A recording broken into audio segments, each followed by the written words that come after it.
Hallelujah. കർത്താവിൻ്റെ കൃപയിൽ join ചെയ്ത എല്ലാ ദൈവമക്കളെയും ഞാൻ യേശു കർത്താവിൻ്റെ നാമത്തിൽ വന്ദനം ചൊല്ലുന്നു. കർത്താവിൻ്റെ ധന്യനാമം മഹത്വപ്പെടുമാറാകട്ടെ. ദൈവത്തിൻ്റെ നാമം നമ്മുടെ മധ്യത്തിൽ മഹത്വപ്പെടണമെന്നാണ് അവിടുന്ന് എപ്പോഴും ആഗ്രഹിക്കുന്നത്. എന്താ പറഞ്ഞ ഞാൻ ദൈവത്തിൻ്റെ നാമം നമ്മുടെ മധ്യത്തിൽ മഹത്വപ്പെടണം. ഞാൻ വീണ്ടും ചോദിക്കുന്നു, എന്താ ഞാൻ പറഞ്ഞേ? മഹത്വപ്പെടണം. മഹത്വപ്പെടണമെങ്കിൽ ആ നാമം മഹത്വമുള്ളതാണെന്ന് നമ്മൾ അറിഞ്ഞാൽ പോരാ. ദൈവത്തിൻ്റെ നാമം മഹത്വമുള്ളതാണെന്ന് ഇനി ആരും പറഞ്ഞിട്ട് വേണ്ട നമ്മൾ അറിയാൻ. എന്നാൽ നമ്മൾ അറിഞ്ഞാൽ പോരാ, മഹത്വപ്പെടാൻ ഉള്ള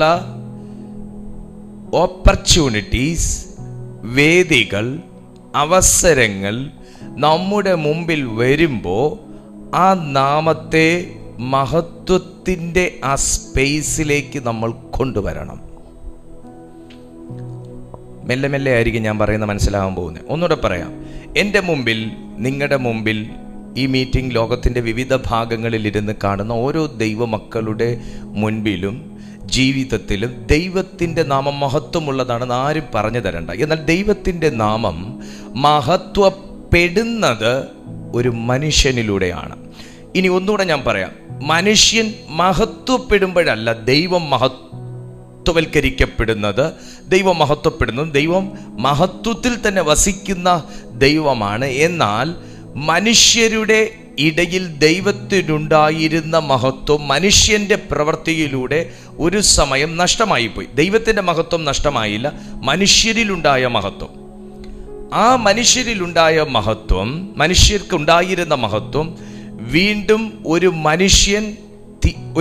മനുഷ്യൻ തിരിച്ചറിയുകയും ആ ദൈവത്തെ കൊണ്ട് മഹത്വപ്പെടേണ്ട സ്പേസിലേക്ക് നമ്മൾ കൊണ്ടുവന്ന ദൈവത്തിൻ്റെ നാമം മഹത്വപ്പെടുത്തണമെന്ന് അവിടുന്ന് ആഗ്രഹിക്കുകയാണ്. ആ ദൈവത്തിൻ്റെ ആഗ്രഹം ഒരു മനുഷ്യന് തിരിച്ചറിയാൻ കഴിയുകയും തിരിച്ചറിഞ്ഞ ആ യാഥാർത്ഥ്യം ജീവിതത്തിൽ അനുവർത്തിക്കാൻ കഴിയുകയും ചെയ്യുന്ന ഇടത്താണ് ജയകരമാകുന്ന ഒരു ആത്മീയ ജീവിതം ഉണ്ടാകുന്നത്. ഇനി ഞാൻ ലളിതമായി സംസാരിക്കാം. എൻ്റെ മുമ്പിൽ ദൈവനാമം മഹത്വപ്പെടാൻ ഒരു ഓപ്പർച്യൂണിറ്റി ഉണ്ടെന്ന് വെക്കുക. എന്നാൽ ആ ദൈവനാമം മഹത്വപ്പെടാനുള്ള ഓപ്പർച്യൂണിറ്റിയെ നീക്കി വെച്ചിട്ട് എന്നെ കൊണ്ട് കഴിയുന്നത് പോലെ ആ സ്പേസിൽ ഞാൻ ഉദ്ദേശിക്കുന്ന കാര്യത്തിൻ്റെ റെമഡി കൊണ്ടുവരാൻ ഞാൻ ശ്രമിക്കുന്ന പക്ഷം, ഞാൻ പ്രവർത്തിച്ചിട്ട് ചിലപ്പോൾ ഒരു കാര്യത്തിന് മറുപടി ഉണ്ടായി കാണും. ഞാൻ എന്തെങ്കിലും എവിടെന്നെങ്കിലും ഒക്കെ സെറ്റ് ചെയ്തിട്ട് കാര്യത്തിന് മറുപടി ഉണ്ടായിക്കണം. എന്നിട്ട് നമ്മൾ ദൈവമേ നിനക്ക് ഹല്ലേലൂയ, നീ എനിക്ക് തന്ന അവസരമാ, നീ എനിക്ക് ചെയ്ത ഉപകാരമാ, അങ്ങ് എനിക്ക് ചെയ്ത ഉദവിയാന്നൊക്കെ പറഞ്ഞ് നമ്മൾ ഭയങ്കര പ്രൈസലോടും ഹാലേലൂയൊക്കെ പറയും. പക്ഷെ റിയലി ദൈവത്തിൻ്റെ നാമം അവിടെ മഹത്വം എടുക്കുന്നില്ല. എനിക്ക് എൻ്റെ ദൈവത്തിൻ്റെ നാമത്തെ എൻ്റെ ജീവിതത്തിൽ മഹത്വപ്പെടുത്താൻ കഴിയുന്ന ഒരു വേ അതല്ലായിരുന്നു. ഇത് ഭയങ്കരമാകുന്ന ഒരു വല്ലാത്ത വൈരുദ്ധ്യമുണ്ട് ഞാൻ ഈ പറഞ്ഞ രണ്ട് കാര്യങ്ങൾ തമ്മിൽ. പലപ്പോഴും നമ്മൾ നമ്മുടേതായ രീതിയിലൊക്കെ കാര്യങ്ങൾക്ക് മറുപടി കണ്ടുപിടിച്ചിട്ട് ദൈവമേ പ്രൈസ് ദി ലോർഡ് ഹല്ലേലൂയ അങ്ങ് വാഴ്ത്തപ്പെട്ടവൻ എന്നൊക്കെ നമ്മൾ പറയാറുണ്ട്. ആക്ച്വലി നമ്മുടെ ആ മഹത്വം ദൈവത്തിന് വേണ്ട. കർത്താവിന് എൻ്റെ ഈ ജീവിതത്തിൽ മറ്റൊരു രീതിയിൽ പ്രവർത്തിക്കാൻ, അല്ലെങ്കിൽ ദൈവനാമം മഹത്വപ്പെടുന്ന നിലയിൽ നമ്മൾ ചെയ്തതിനേക്കാൾ കുറെ കൂടെ ബെറ്റർ ആകുന്ന രീതിയിൽ പല കാര്യങ്ങൾക്കും ദൈവത്തിന് റെമഡി കൊണ്ടുവരാൻ, അല്ലെങ്കിൽ ദൈവത്തിൻ്റെ ഒരു പർപ്പസ് നമ്മുടെ ലൈഫിൽ വെളിപ്പെടുത്തുന്നതിന് ആ ഒരു അവസരത്തെ ദൈവത്തിന് യൂസ് ചെയ്യാൻ കഴിയുമായിരുന്നു. എന്നാൽ നമ്മുടെ ചില കൈകടത്തലുകൾ കാരണം പലപ്പോഴും തമ്പുരാൻ അത് കഴിയാത്തൊരവസ്ഥകൾ ഉണ്ടായിപ്പോയിട്ടുണ്ട്. ഇത് മനസ്സിലാക്കണമെങ്കിൽ ഒരു ആത്മീയ പൈതൽ സ്വർഗമണ്ഡലവുമായി ഇൻ്ററാക്റ്റ് ചെയ്യുന്ന ഒരു വ്യക്തിയായിരിക്കണം. ഇവിടെയാണ് എൻ്റെ സബ്ജക്റ്റ് കിടക്കുന്നത്. ഇന്നത്തെ എൻ്റെ സബ്ജക്റ്റ് അതാണ്. നമ്മൾ ഹെവനുമായിട്ട് ഇൻ്ററാക്റ്റ് ചെയ്യുന്നൊരു മനുഷ്യനായിരിക്കണം. അതെന്തിനാണ് ഞാൻ അങ്ങനെ പറഞ്ഞ ഹെവനുമായിട്ട് ഇൻ്ററാക്റ്റ് ചെയ്യുന്നൊരു മനുഷ്യൻ? അങ്ങനെയൊക്കെ ഇൻ്ററാക്റ്റ് ചെയ്യാൻ പറ്റുമോ ഹെവനുമായിട്ട്? ഇതെന്താ കസ്റ്റമർ കെയർ ആയിണോ ഹെവനുമായിട്ടൊക്കെ ഇൻ്ററാക്റ്റ് ചെയ്യണമെന്നൊക്കെ പറഞ്ഞാൽ അങ്ങനെയൊക്കെ ചോദിച്ചുകൊണ്ടിരിക്കത്തേ ഉള്ളൂ. പക്ഷേ ഹെവനുമായിട്ട് ഇൻ്ററാക്റ്റ് ചെയ്യാനുള്ള ഒരു അവകാശം എൻ്റെ ജീവിതത്തിൽ ഇരിക്കുന്നു എന്നാണ് ദൈവവചനം വായിക്കുമ്പോൾ എനിക്ക് വളരെ ആഴമായി മനസ്സിലാക്കുവാൻ കഴിഞ്ഞിട്ടുള്ളത്. ഹെവനുമായിട്ട് ഇൻ്ററാക്റ്റ് ചെയ്യുന്ന ഒരു വ്യക്തിക്ക് ദൈവത്തിൻ്റെ മനസ്സും ഹൃദയവും ആക്സസ് ചെയ്യാനുള്ള ഒരു റൈറ്റ് കർത്താവ് കൊടുക്കും. ഞാൻ നമ്മുടെ പുലർച്ചെ 3 മണി പ്രാർത്ഥനയെക്കുറിച്ച് ഞാനൊരു വീഡിയോ ചെയ്തു. ഞാൻ നിങ്ങളോട് പറഞ്ഞൊരു 3.5-4 ലക്ഷത്തോളം ആൾക്കാർ ആ വീഡിയോ കണ്ടു. അപ്പോൾ അതിൻ്റെ അതിൽ ഞാൻ പറയുന്നൊരു വാക്ക് ഇങ്ങനെയാണ്: നമ്മൾ ദൈവവുമായിട്ട് ബന്ധപ്പെടുന്നത്, അത് അർദ്ധരാത്രിയിൽ പ്രാർത്ഥിക്കുന്നതുമായിട്ടൊക്കെ ബന്ധപ്പെട്ട കാര്യമാണ് ഞാനിങ്ങനെ പറഞ്ഞ്. പുലർച്ചെ പ്രാർത്ഥിക്കുന്ന കാര്യത്തെക്കുറിച്ചാണ് പറഞ്ഞത്. അപ്പം നമുക്ക് ദൈവത്തിൻ്റെ ഹൃദയത്തിൻ്റെ പദ്ധതികൾ ആ സ്ക്രിപ്റ്റ് നമുക്ക് ഡൗൺലോഡ് ചെയ്തെടുക്കാൻ പറ്റുമെന്ന് പറഞ്ഞപ്പോൾ ഏതോ വിദ്വാൻ അതിൻ്റെ താഴെ വന്ന് ചോദിച്ചിരിക്കുക, ദൈവത്തിൻ്റെ ഹൃദയത്തിൻ്റെ സ്ക്രിപ്റ്റൊക്കെ ഡൗൺലോഡ് ചെയ്തൊക്കെ എടുക്കാൻ പറ്റുമോ എന്ന്. ആ ചോദ്യത്തിൻ്റെ മുമ്പിൽ എനിക്കൊരു ഉത്തരവും ഇല്ല. ദൈവത്തിൻ്റെ എൻ്റെ അപ്പൻ്റെ പോക്കറ്റിൽ കിടക്കുന്ന പൈസ എനിക്ക് ചോദിച്ചിട്ട് എടുക്കാൻ പറ്റുമോ എന്ന് ചോദിക്കുന്നതിന് സമമാണ് ദൈവത്തിൻ്റെ ഹൃദയത്തിൻ്റെ പദ്ധതികളൊക്കെ ഡൗൺലോഡ് ചെയ്തെടുക്കാൻ പറ്റുമോ എന്ന് ചോദിക്കുന്നത്. സുഹൃത്തെ, നമ്മളെന്ന് വെച്ചാൽ ദൈവം എന്ന് വെച്ചാൽ എന്തോ ഭയങ്കര, നമ്മൾ മനുഷ്യനിൽ നിന്ന് ഭയങ്കര വിദൂരത്തിൽ നിൽക്കുന്ന എന്തോ വല്ലാത്തൊരു അന്യഗ്രഹ ജീവിയെ പോലെയാണ് മനുഷ്യർ ദൈവത്തെ കാണുന്നത്. എന്നാൽ അങ്ങനെയല്ല. നിങ്ങൾ എൻ്റെ വാക്കിനെ തെറ്റിദ്ധരിക്കരുത്. അങ്ങനെയല്ല. ഞാൻ എൻ്റെ കുഞ്ഞിനെ എന്നോട് ചേർത്ത് പിടിച്ചിരിക്കുന്നത് എങ്ങനെയോ അങ്ങനെയാണ് കർത്താവ് എന്നെ ചേർത്ത് പിടിച്ചിരിക്കുന്നത്. എനിക്ക് ആ ബോധ്യമുണ്ട്. അതുപോലെ തന്നെയാണ് നിങ്ങളെയും. എനിക്ക് സംശയമില്ലാതെ പറയാം, അതുപോലെ തന്നെയാണ് നിങ്ങളെയും. അത്രയും വലിയൊരു യേശു കർത്താവിൻ്റെ നെഞ്ചത്ത് ചാരി യോഹന്നാൻ കിടന്നോ? എന്നാൽ ശരിക്കും അങ്ങനെ കിടക്കരുതായിരുന്നല്ലോ. റബ്ബിയല്ലേ. നമ്മളാരും നമ്മുടെ സ്കൂൾ ടീച്ചേഴ്സിൻ്റെ തോളിലോ നെഞ്ചിലോ ഒന്നും ചാരി കിടന്നിട്ടില്ല. ഞാൻ കിടന്നിട്ടില്ല. എൻ്റെ സാറിൻ്റെ ഒന്നും തോളത്ത് ഞാൻ കൈയിട്ട് നടന്നിട്ടില്ല. എൻ്റെ സാറിൻ്റെ തോളത്ത് ഞാൻ കിടന്നിട്ടുമില്ല. കാരണം ഞാനൊരു ഭയങ്കര റെസ്പെക്റ്റോടെയാണ് എൻ്റെ സാറിനെയൊക്കെ ഞാൻ കണ്ടത്. അങ്ങനത്തെ ഒരു ലെവലിലാണ് നിൽക്കുന്നത്. ഞങ്ങൾക്ക് ഭയമായിരുന്നു. അത് കോളേജിൽ പഠിക്കുമ്പോഴും ഞങ്ങൾക്കൊരു ഭയമാണ്. ആ രീതിയിലാണ് ഞങ്ങൾ അത്ര ഒരു ഗ്യാപ്പ് ഇട്ട് നിൽക്കുക. അതെപ്പോഴും അങ്ങനെ ഉണ്ട്, അങ്ങനെ നിൽക്കും. പക്ഷേ അങ്ങനെയല്ലേ ശരിക്കും യോഹന്നാൻ ക്രിസ്തുവുമായിട്ട് നിൽക്കേണ്ടത്, യേശുവുമായിട്ട് നിൽക്കേണ്ടത്. റബ്ബിയാണ്. എപ്പോഴും കർത്താവിന് കീഴ്പ്പെട്ട് നിൽക്കുന്നവരാണ്, ഗുരുവാണ്, ടീച്ചറാണ്. അപ്പം അങ്ങനെയാണെങ്കിൽ യോഹന്നാൻ നെഞ്ചോട് ചേർന്ന് കിടന്നു, മാറോട് ചാരിക്കിടന്നു എന്നൊക്കെ പറയുമ്പോൾ അത് എന്ത് ഭയങ്കര ഇൻറ്റിമസിയാണ്. എന്നാൽ വേറെ ഒരൊറ്റ ശിഷ്യന്മാരങ്ങനെ ചെയ്തിട്ടില്ല. അപ്പം എല്ലാവർക്കും പറ്റുന്നില്ല.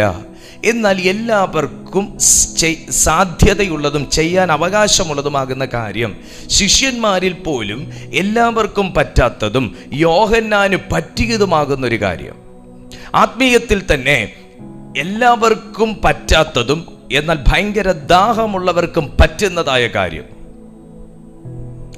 പ്രയർ ലൈഫിൽ തന്നെ എല്ലാവർക്കും ചെയ്യാൻ സാധ്യതയുണ്ട് എന്നാൽ എല്ലാവർക്കും പറ്റാത്തതും, എന്നാൽ ചില മത്സരബുദ്ധി, നല്ല സെൻസിലെടുക്കുക, ആത്മീയമാകുന്ന ഒരു മത്സരബുദ്ധി, സാത്താനുമായിട്ടുള്ള ഒരു മൽപ്പിടുത്തത്തിൻ്റെ മത്സരബുദ്ധി ഉള്ള ഒരു മനുഷ്യന് എത്തിപ്പിടിക്കാൻ കഴിയുന്നതുമാകുന്ന സ്വർഗീയ രഹസ്യങ്ങൾ ഉണ്ട്. അതിന് നമ്മൾ സ്വർഗതലങ്ങളെ താണ്ടി ചെല്ലേണ്ടത് അത്യാവശ്യമാണ്. സ്വർഗതലങ്ങൾ താണ്ടി ചെല്ലേണ്ടത് അത്യാവശ്യമാണ്. കൊരിന്ത്യർക്ക് എഴുതിയ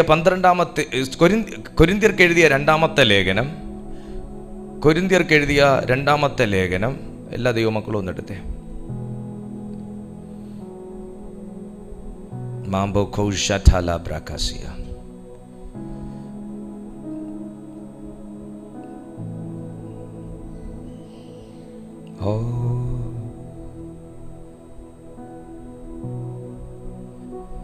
ശബ്രാലാബാസിയാണ്ട.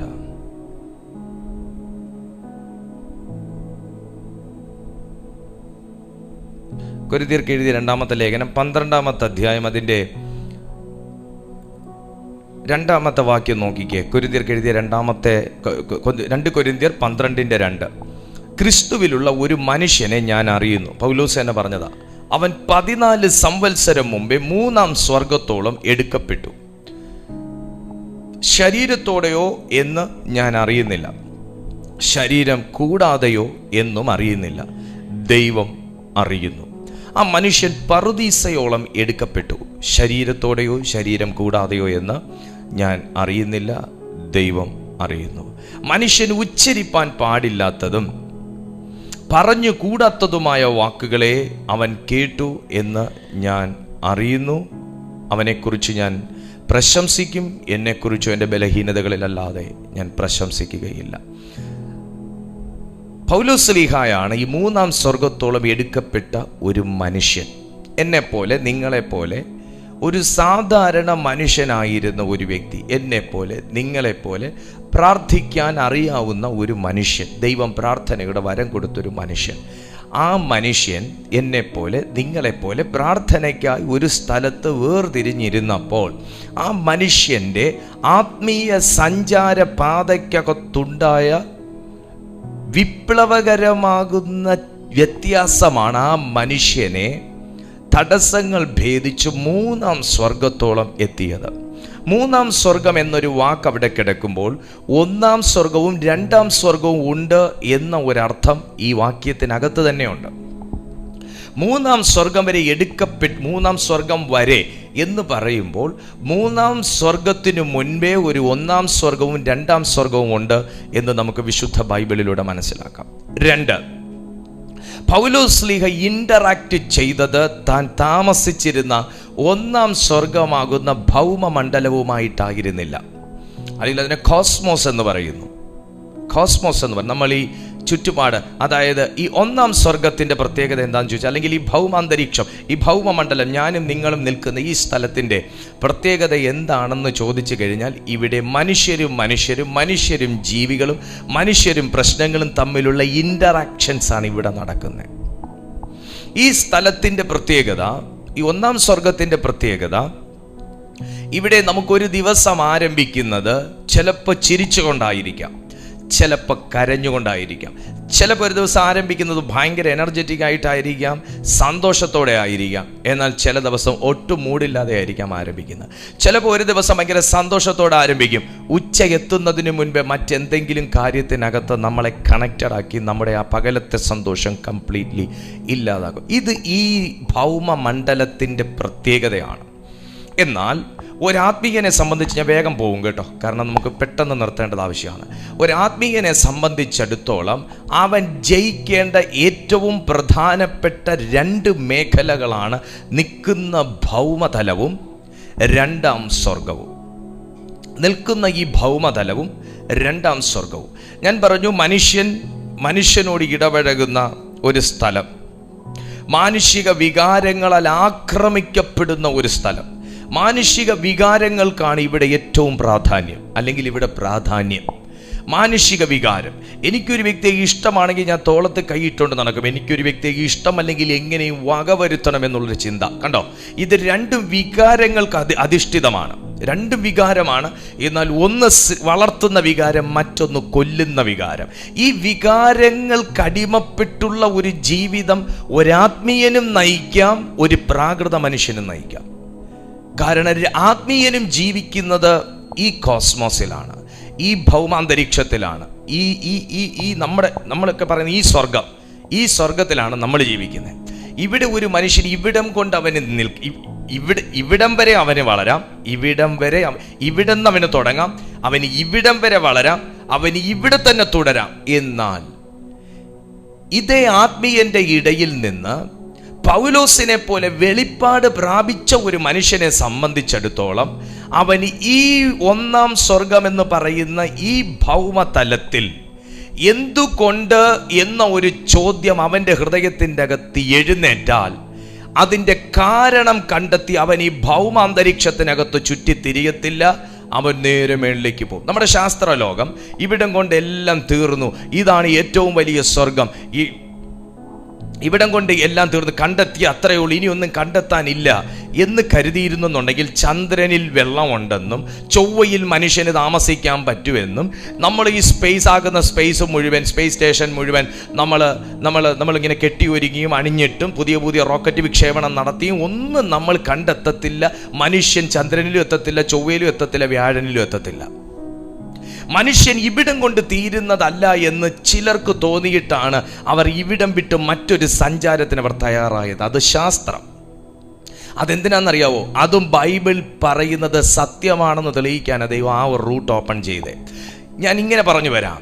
ഒരു ശാസ്ത്രലോകം മുകളിലോട്ട് എന്തോ ഉണ്ട് എന്ന് ചിന്തിച്ചപ്പോൾ, അവരുടെ ഉള്ളിൽ തോന്നിയപ്പോൾ, അത് കണ്ടെത്തണമെന്ന് ചിന്തിച്ചപ്പോൾ, അതിനുള്ള എല്ലാ ഘടകങ്ങളും ഒരുങ്ങി വരുവാൻ ദൈവം പോലും അനുകൂലമായി നിന്നു എന്നുണ്ടെങ്കിൽ, തമ്പുരാൻ അറിയാതെ ഒരു മനുഷ്യൻ ഭൂമിയിൽ നിന്ന് 10 മീറ്റർ പൊങ്ങുകയാലാന്ന് നിങ്ങൾക്ക് എല്ലാവർക്കും അറിയാം. അപ്പോൾ ഒരു ശാസ്ത്ര ലോകം തീരുമാനിച്ചപ്പോൾ, ചില ശാസ്ത്രജ്ഞന്മാർ തീരുമാനിച്ചപ്പോൾ, ചില സ്പേസ് സ്റ്റേഷൻ അതിനുവേണ്ടി കൈകോർത്തപ്പോൾ, അതിനു വേണ്ടുന്ന എല്ലാ ഘടകങ്ങളും അനുകൂലമായി വന്നു എങ്കിൽ, മുകളിലേക്കുള്ളൊരു പാത തുറന്നു കൊടുത്തു എങ്കിൽ, പലതും കണ്ടുപിടിച്ചവർ രേഖപ്പെടുത്തിയെങ്കിൽ, ഇന്നത് നമ്മുടെ മക്കൾക്ക് പഠിക്കാനുള്ള പാഠപുസ്തകങ്ങൾക്കകത്ത് അച്ചടിച്ചു എങ്കിൽ, ഒരാത്മീയനാകുന്ന ഞാനും നിങ്ങളുമൊക്കെ ഈ ഇവിടം കൊണ്ട് തീരുന്നതല്ല കാര്യമെന്നും, ഇവിടെ ഇങ്ങനെ സംഭവിക്കണമെങ്കിൽ അതിന് മറ്റെന്തോ കാരണമുണ്ടെന്നുമൊക്കെ ഒന്ന് തിരിച്ചറിഞ്ഞാൽ, അതിന് ഞാനൊന്ന് ഉയർന്ന് സഞ്ചരിക്കാൻ തയ്യാറായേ പറ്റത്തുള്ളൂ എന്ന് ചിന്തിച്ചാൽ, അങ്ങനെയുള്ളവന് വേണ്ടി ഉയർന്ന മണ്ഡലങ്ങൾ തുറന്നു തരുന്ന ജീവനുള്ള ദൈവം ഇന്നും ജീവിക്കുന്നു. ആമേൻ. എന്നാൽ മനുഷ്യൻ ഭൂമിയിൽ കിടന്ന് നട്ടം തിരിയാണ്. ഭൂമിയിൽ വെച്ച് പ്രാർത്ഥിക്കുന്നു, ആ പ്രാർത്ഥന ഭൂമിയിൽ തന്നെ വെച്ച് നശിപ്പിക്കപ്പെടുന്നു. എല്ലാവരുടെ കാര്യമല്ല, എന്നാൽ പലരുടെയും കാര്യം. ഒന്നുകൂടെ പറയാം, മനുഷ്യൻ ഭൂമിയിൽ കിടന്ന് നട്ടം തിരിയുന്നു, മനുഷ്യൻ ഭൂമിയിൽ അതിനുള്ള പരിഹാരത്തിന് വേണ്ടി കിടന്ന് ഓടുന്നു, ഭൂമിയിൽ അതിനെ വെച്ച് പ്രാർത്ഥിക്കുന്നു, ഭൂമിയിൽ നിന്ന് ആ പ്രാർത്ഥന പൊങ്ങാതെ അതിനെ തടഞ്ഞ് അവിടെ വെച്ച് തന്നെ, അല്ലെങ്കിൽ ഒരു പകുതി വഴിയിൽ വെച്ച് തന്നെ അതിനെ നശിപ്പിക്കുന്നു. അത് സ്വർഗങ്ങളോ സ്വർലോകങ്ങളോ താണ്ടി അത് 3-ാം സ്വർഗത്തിലേക്കോ ദൈവം ഇരിക്കുന്ന സന്നിധിയിലേക്കോ പലപ്പോഴും എത്തിപ്പെടുന്നതേ ഇല്ല എന്നുള്ള ഒരു ഞെട്ടിക്കുന്ന സത്യം നിങ്ങൾ തിരിച്ചറിയണം. പൗലോസ് 3-ാം സ്വർഗം വരെ എത്തി. എന്നിട്ടും പൗലോസ് പറയുന്നത് ശരീരത്തോടെയാണോ അല്ലാതെയാണോ ഞാൻ അറിയുന്നില്ല. അതിൻ്റെ അർത്ഥം പൗലോസ്ലീഹ കംപ്ലീറ്റ്ലി ശരീരവുമായിട്ടുള്ള കൺട്രോൾ വിട്ടു. പൗലോസ്ലീഹ കംപ്ലീറ്റ്ലി ഭൂമിയുമായിട്ടുള്ള കണക്ഷൻ വിട്ടു. പൗലോസിൻ്റെ ബോഡിയുമായിട്ടുള്ള കണക്ഷൻ വിട്ടു, ഭൂമിയുമായിട്ടുള്ള കണക്ഷൻ വിട്ടു, തൻ്റെ ആ പ്രിമിസസുമായിട്ടുള്ള എല്ലാ കണക്ഷനും വിട്ട വേറെ ഒരു തലത്തിലേക്കുള്ള കയറലിനെയാണ് ആ മനുഷ്യൻ പറയുന്നത്. ശരീരത്തോടെയോ അല്ലാതെയോ എന്ന് ഞാൻ അറിയുന്നില്ല, പക്ഷേ ഞാൻ എടുക്കപ്പെട്ടു. നിങ്ങൾക്ക് തോന്നുന്നുണ്ടോ ഈ പ്രാർത്ഥന ഒരു നമ്മളൊരു ലോലിപോപ്പ് കഴിക്കുന്ന ലാഘവത്തിലാണ് നടന്നതെന്ന്? പടവെട്ടിയാണ് ആ മനുഷ്യൻ കയറിയെന്ന് ഞാൻ വ്യക്തമായി മനസ്സിലാക്കുന്നു. പടവെട്ടി. കാരണം 2-ാം സ്വർഗം എന്ന് പറയുന്നത്, നമ്മൾ 1-ാം സ്വർഗത്തെക്കുറിച്ച് അല്പമായിട്ടൊന്ന് പറഞ്ഞു, അത് വികാരങ്ങളാൽ ആക്രമിക്കപ്പെടുന്നതാണ്. ഇന്ന് പലരുടെയും അവസ്ഥ ഇതാണ്.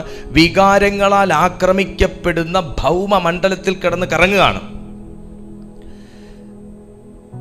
അതിൽ ഒരു വ്യക്തി സ്നേഹിച്ചാൽ നിങ്ങൾക്ക് സന്തോഷം, 10 വ്യക്തികൾ നിങ്ങൾക്ക് പ്രതികൂലമായ നിങ്ങൾക്ക് ദുഃഖം, സമ്പത്തില്ലെങ്കിൽ ദുഃഖം, സമ്പത്തുണ്ടെങ്കിലും ദുഃഖം, അസുഖം വരുമ്പോൾ നമുക്ക് ദുഃഖം, കുഞ്ഞു മാർക്ക് മേടിക്കുമ്പോൾ സന്തോഷം, അടുത്ത എക്സാമിന് അവൻ മാർക്ക് കുറയുമ്പോൾ ദുഃഖം, വിസ വരുമ്പോൾ സന്തോഷം, എന്നാൽ പാസ്പോർട്ട് കാണാതെ പോകുമ്പോൾ നമുക്ക് ദുഃഖം. കണ്ടോ, നമ്മൾ വികാരങ്ങളാൽ ആക്രമിക്കപ്പെടുകയാണ്. ഇതിനകത്ത് മനുഷ്യന്റെ പ്രശ്നങ്ങളില്ല. അവൻ വികാരങ്ങളാൽ ആക്രമിക്കപ്പെടുന്ന ഒരു അന്തരീക്ഷത്തിനകത്ത് അവനെ ലോക്ക് ചെയ്യാണ്. ആ ലോക്കാണ് ഇന്ന് നമ്മൾ പൊട്ടിക്കാൻ പോകുന്നത്. പാസ്റ്റർ എന്താ പറയുന്നത്? പാസ്റ്റർ ഇവിടുന്ന് താമസം മാറി സ്പേസിൽ പോകാൻ പോവാണെന്നായിരിക്കും. ഇല്ല, ഞാൻ ഇവിടെ തന്നെ താമസിക്കും. പക്ഷേ ഇവിടെ നമ്മളെ, ഞാൻ പറഞ്ഞല്ലോ, ഈ ലോക്ക് ചെയ്യുന്നൊരവസ്ഥ. നമ്മൾ ഫാസ്റ്റിംഗ് എടുത്താലും നമുക്ക് ദുഃഖം, ഫാസ്റ്റിംഗ് എടുത്താലും പോരാട്ടം, നമുക്ക് എത്ര പ്രാർത്ഥിച്ചാലും നമുക്ക് അപ്പോഴത്തേക്കൊരു സന്തോഷം, പിന്നീട് വീണ്ടും പോരാട്ടം, ദുഃഖം, നെടുവീർപ്പ്, കണ്ണുനീർ, അവഗണന. എന്നും ഇങ്ങനെ കിടന്നാൽ മതിയോ? അപ്പോൾ അത് മാറ്റാൻ പറ്റുമോ എന്നാണ് നിങ്ങളുടെ അടുത്ത ചോദ്യം. അത് മാറ്റാനുള്ള വഴികൾ ദൈവത്തിൻ്റെ തിരുവെഴുത്തുകൾ പറയുന്നുണ്ടെങ്കിൽ ആ വഴി നമ്മൾ സ്വീകരിക്കാതിരിക്കുന്നത് വിഡ്ഢിത്തമാണ്. ഇവിടെ പറയുന്നു, ഭൗമമണ്ഡലത്തിൽ മനുഷ്യൻ വികാരങ്ങളാൽ ആക്രമിക്കപ്പെടുന്നു. വികാരങ്ങളാൽ ആക്രമിക്കപ്പെടുന്നത് മനുഷ്യനിലൂടെയാണ്, അല്ലേ? ഞാൻ കരുതുന്നില്ല കാട്ടിൽ കിടക്കുന്ന കടുവ നിങ്ങളോട് വന്നിട്ട് നിങ്ങൾക്ക് എന്താ ഇവിടെ കാര്യമെന്ന് ചോദിച്ചു എന്ന്. എന്നാൽ ഒരു മനുഷ്യൻ ഒരു പക്ഷേ നിനക്കെന്താണ് ഇവിടെ കാര്യം എന്ന് ചോദിക്കും. ഒരാന വന്ന് ഒരിക്കലും നിങ്ങളുടെ വെള്ളം പൈപ്പ് പൂട്ടിയിട്ട് പോകത്തില്ല. പക്ഷെ ഒരുപക്ഷെ ഒരു ഹൗസ് ഓണർ വന്ന് വീണ്ടും പൈപ്പ് പൂട്ടിയിട്ട് പോകും.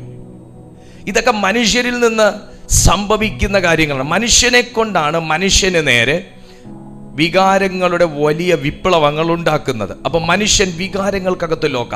അപ്പം പിന്നെ ഉടനെ നമുക്ക് അവരോട് വൈരാഗ്യമായി, കോപമായി, ദേഷ്യമായി. കാര്യം നമ്മളൊരു ആത്മീയനാണെങ്കിലും, വീണ്ടും ജനിച്ചൊരു മനുഷ്യനാണെങ്കിലും, കാര്യം നമ്മൾ ദൈവമകനാണെങ്കിലും, കാര്യം നമ്മളൊരു ശുശ്രൂഷകനാണെങ്കിലും, പലപ്പോഴും നമ്മൾ ഒരു ഓർഡിനറി മാനെ പോലെ, ഒരു സാധാരണ മനുഷ്യനെ പോലെ എത്ര വെളിപ്പാടുകളുണ്ടെങ്കിലും, എത്ര കൃപാവരങ്ങളുണ്ടെങ്കിലും, എത്ര ശുശ്രൂഷയിൽ ശക്തനാണെങ്കിലും, പല വൈകാരിക നിമിഷങ്ങളിൽ ഒരു സാധാരണ, ഒരു ഓർഡിനറി മാനെ പോലെ ഒരു മനുഷ്യൻ ഇറങ്ങിപ്പോകുന്ന, അല്ലെങ്കിൽ അവനെ ഇടിച്ചിറക്കുന്ന ഒരു അനുഭവത്തിലേക്ക് താഴ്ന്നു പോകുന്നു. ഇവിടെ നമ്മുടെ സ്പിരിച്വൽ പവർ വീക്കാവും. ശ്രദ്ധിക്കുക, ഇനി മുതൽ ശ്രദ്ധിക്കണം. ഇവിടെ നമ്മുടെ സ്പിരിച്വൽ പവർ വീക്കാവും, നമ്മുടെ സ്പിരിച്വൽ കണക്ടിവിറ്റി കുറയും, ഇവിടെ നമ്മുടെ സ്പിരിച്വൽ ഇൻ്ററാക്ഷൻസ് ബ്ലോക്കാവും. ഇതൊന്നും നമ്മൾ അന്നേരം അറിയത്തില്ല. പക്ഷേ നിങ്ങൾ ശ്രദ്ധിച്ച്, ഞാൻ എപ്പോഴും നിങ്ങളോട് പറഞ്ഞിട്ടുണ്ട്, നമ്മളൊന്ന് പ്രക്ഷുബ്ധമാകുന്ന ഒരു അന്തരീക്ഷത്തിൽ നിന്ന് നേരെ പ്രാർത്ഥനാ മുറിയിലേക്ക് നമ്മൾ ചാടിക്കയറി നോക്കിക്കേ, നമ്മുടെ ആരുടെ വായും തുറക്കാനൊക്കത്തില്ല. വെറുതെ സ്തോത്രമൊക്കെ പറഞ്ഞ് സൂത്രത്തിൽ ഇരിക്കാന്നല്ലാതെ ഒന്നും നടക്കൂല. എന്നാൽ പ്രക്ഷുബ്ധമാകുന്ന ഒരു അന്തരീക്ഷത്തിന് മുൻപേ നമ്മൾ ഇടിവെട്ടുപോലെ പ്രാർത്ഥിച്ചവരായിരിക്കും. എന്നാൽ നമ്മൾ ഉയർന്ന ഒരു അനുഭവത്തിൽ നിന്ന് മറ്റൊരു താഴ്ന്ന അനുഭവത്തിലേക്ക് ഇറങ്ങിപ്പോയി പ്രക്ഷുബ്ധമായി വഴക്കുണ്ടാക്കി, പ്രശ്നം ഉണ്ടാക്കി, 1 3 തിരിച്ചു പറഞ്ഞിട്ട് വീണ്ടും കയറി സ്വോത്രം കർത്താവേ എന്ന് പറഞ്ഞ് കയറിയിരുന്നപ്പോൾ സ്വോത്രം പറഞ്ഞ് സൂത്രത്തിൽ ഇരിക്കാനേ പറ്റുന്നുള്ളൂ. ആ ഒരു പഴയ ഒരു പവർ നമ്മുടെ മേലെ അങ്ങോട്ട് ആക്റ്റീവ് ആകുന്നില്ല.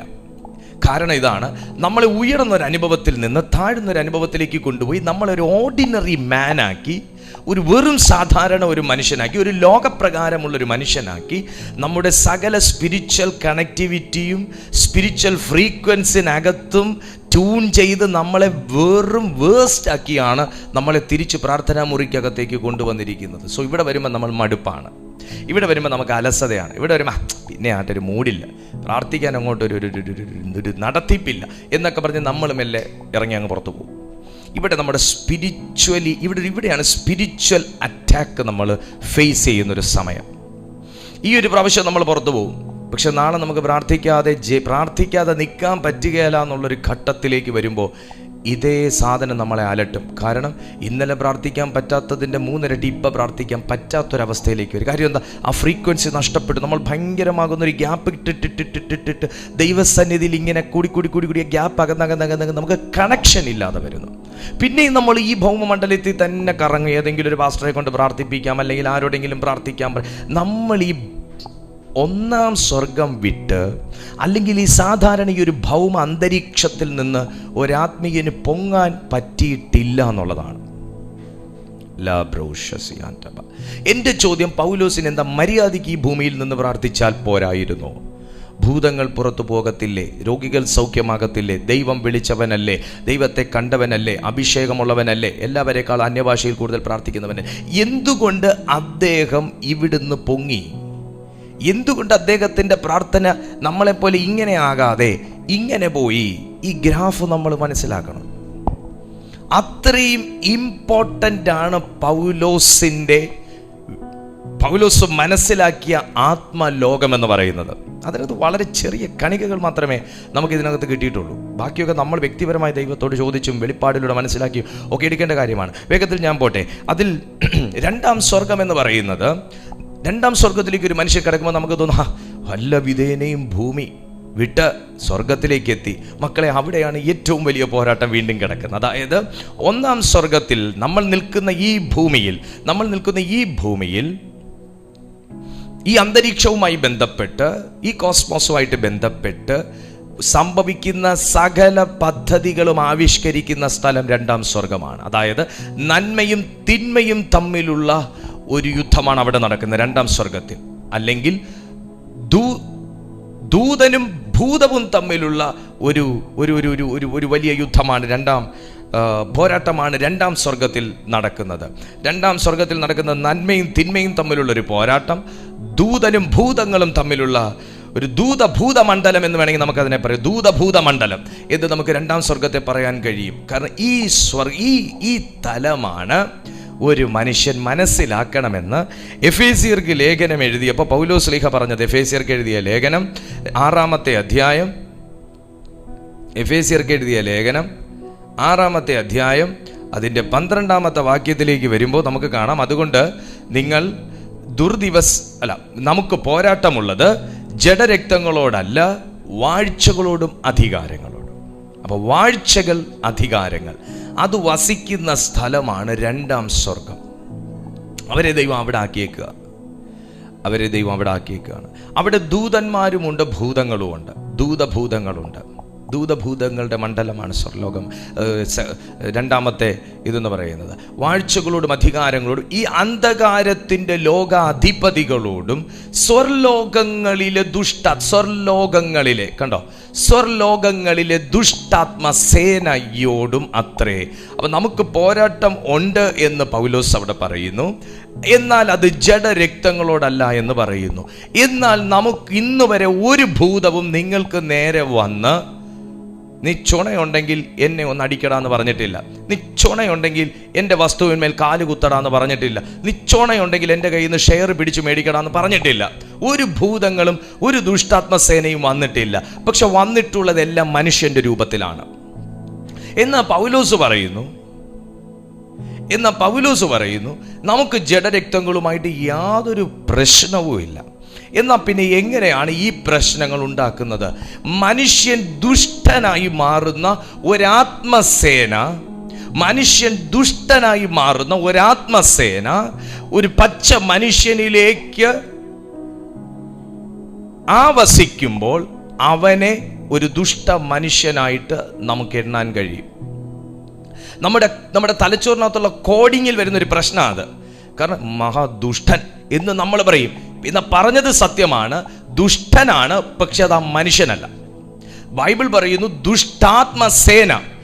ആ ദുഷ്ടാത്മസേനയിലെ ഒരംശം ഭൂമിയിലത്തെ എന്നെയും നിങ്ങളെയും പോലുള്ള ഒരു മനുഷ്യന്റെ മേൽ കയറുമ്പോൾ ആ ആത്മസേനയുടെ സ്വഭാവം ഒരു സാധാരണ പച്ചയായ ഒരു മനുഷ്യൻ കാണിക്കുന്നു. അവിടെ നമ്മൾ പറയും മഹാദുഷ്ടൻ, പക്ഷെ നമ്മൾ വിധിക്കുന്നത് ഒരു മനുഷ്യനെയാണ്. എന്നാൽ ദൈവം ഒരു മനുഷ്യനെ അങ്ങനെ വിധിക്കുന്നില്ല. അതാ ദൈവത്തിന്റെ പ്രത്യേകത. കാരണം മനുഷ്യൻ അറിഞ്ഞല്ല അത് ചെയ്യുന്നത്. എൻ്റെ മേൽ പരിശുദ്ധാത്മാവ് വന്നതുകൊണ്ടാണ് ഞാൻ നിങ്ങളോട് ഈ ആത്മീയ കാര്യങ്ങളെക്കുറിച്ച് സംസാരിക്കുന്നത്. നിങ്ങൾക്ക് ആർക്കും എന്നെ മഹാദുഷ്ടൻ എന്ന് പറയാൻ തോന്നത്തില്ല. കാരണം ഞാനൊരു ദുഷ്ടതയല്ല ഇവിടെ ചെയ്തുകൊണ്ടിരിക്കുന്നത്. എന്നാൽ ഈ സ്ഥാനത്ത് എൻ്റെ മേലിരിക്കുന്ന ആത്മാവ് മാറിയാൽ ഞാൻ ഇതല്ല പറയുന്നത്. ഇതാണ് വ്യത്യാസം. എൻ്റെ മേൽ ഇരിക്കുന്ന ആത്മാവ് ദുഷ്ടാത്മസേന അല്ലാത്തത് കൊണ്ടും അത് സ്വർഗത്തിൽ വസിക്കുന്ന ദൈവത്തിൻ്റെ ആത്മാവാകെ കൊണ്ടും ഞാൻ സംസാരിക്കുന്നതും ഞാൻ ശുശ്രൂഷിക്കുന്നതും ഞാൻ നടക്കുന്നതുമായ പാത ഇത്. എന്നാൽ ഇതേ സ്ഥാനത്ത് ഈ ലോകവുമായിട്ടുള്ള കണക്ഷൻ ഇല്ലാത്ത ഒരു വ്യക്തിയായി ഞാൻ മാറുകയും ഈ 2-ാമത്തെ സ്വർഗത്തിലുള്ള സെക്കൻഡ് ഹെവനിലുള്ള ഈ ദുഷ്ടാത്മസേനയിലെ ഒരംശത്തിന് എൻ്റെ ജീവിതത്തിൽ ഞാൻ അവകാശം കൊടുക്കുകയും ചെയ്താൽ ഞാൻ സംസാരിക്കുന്നത് ഇതായിരിക്കുകയില്ല. എൻ്റെ ചാപ്റ്റർ ഇതല്ല, എൻ്റെ വിഷയം ഇതല്ല, എൻ്റെ ആഗ്രഹം ഇതല്ല, എൻ്റെ ടീച്ചിങ് ഇതല്ല, എൻ്റെ അന്വേഷണം ഇതല്ല. അതുകൊണ്ട് പൗലോസ് പറയുന്നത് നമുക്ക് പോരാട്ടമുണ്ട്. എന്നാൽ നിങ്ങൾ ശ്രദ്ധിക്കുക, നമുക്ക് പോരാട്ടം ഉള്ളതെന്ന് പറയുമ്പോൾ നമുക്ക് പോരാട്ടമുണ്ട്. എന്നാൽ ഞാൻ ചോദിക്കുന്നത്, എത്ര പേർക്ക് പോരാട്ടത്തിനുള്ള ആയുധങ്ങളുണ്ട് കയ്യിൽ? പോരാട്ടമുണ്ടെങ്കിൽ ആയുധം വേണം. ഇല്ലെങ്കിൽ ക്രിക്കറ്റ് കളിക്കാൻ ബാറ്റ് എടുക്കാതെ പോയ വ്യക്തിയെ പോലെ ഇരിക്കും. എല്ലാം അവിടുന്ന് തരും, എല്ലാം അവിടുന്ന് തരും പറഞ്ഞിട്ട് പോയതുപോലെ ഇരിക്കും. ഹല്ലേലൂയ. ഇവിടെ പോരാട്ടമുണ്ടെന്ന് പറയുമ്പോൾ പോരാട്ടമുള്ളവന് ആയുധം ഉണ്ടായിരിക്കണം. ഒരാത്മീയ പൈതലിന് ആയുധമുണ്ടായിരിക്കണം. ആത്മീയ ആയുധങ്ങൾ ഒരു ആത്മീയ പൈതലിന് ഉണ്ടായിരിക്കണം. നമുക്ക് പോരാട്ടമുള്ളത് ജഡരക്തങ്ങളോടല്ല, വാഴ്ചകളോടും അധികാരങ്ങളോടും ഈ അന്ധകാരത്തിൻ്റെ ലോകാധിപതികൾ. അപ്പോൾ 1-2 ആൾക്കാരോടല്ല ഒരാത്മീയ പൈതലിന് പോരാട്ടമുള്ളത്. സ്പിരിച്വൽ ലൈഫ് എന്ന് പറയുന്നത് നമുക്ക് ഈസി ഗോയിങ് ആയിട്ട് കൊണ്ടുപോകാനേ പറ്റത്തില്ലെന്നുള്ളതിൻ്റെ ഏറ്റവും വലിയ തെളിവ് കിട്ടണമെങ്കിൽ എഫേസ്യർക്ക് എഴുതിയ ലേഖനം വായിച്ചു നോക്കിയാൽ മതി.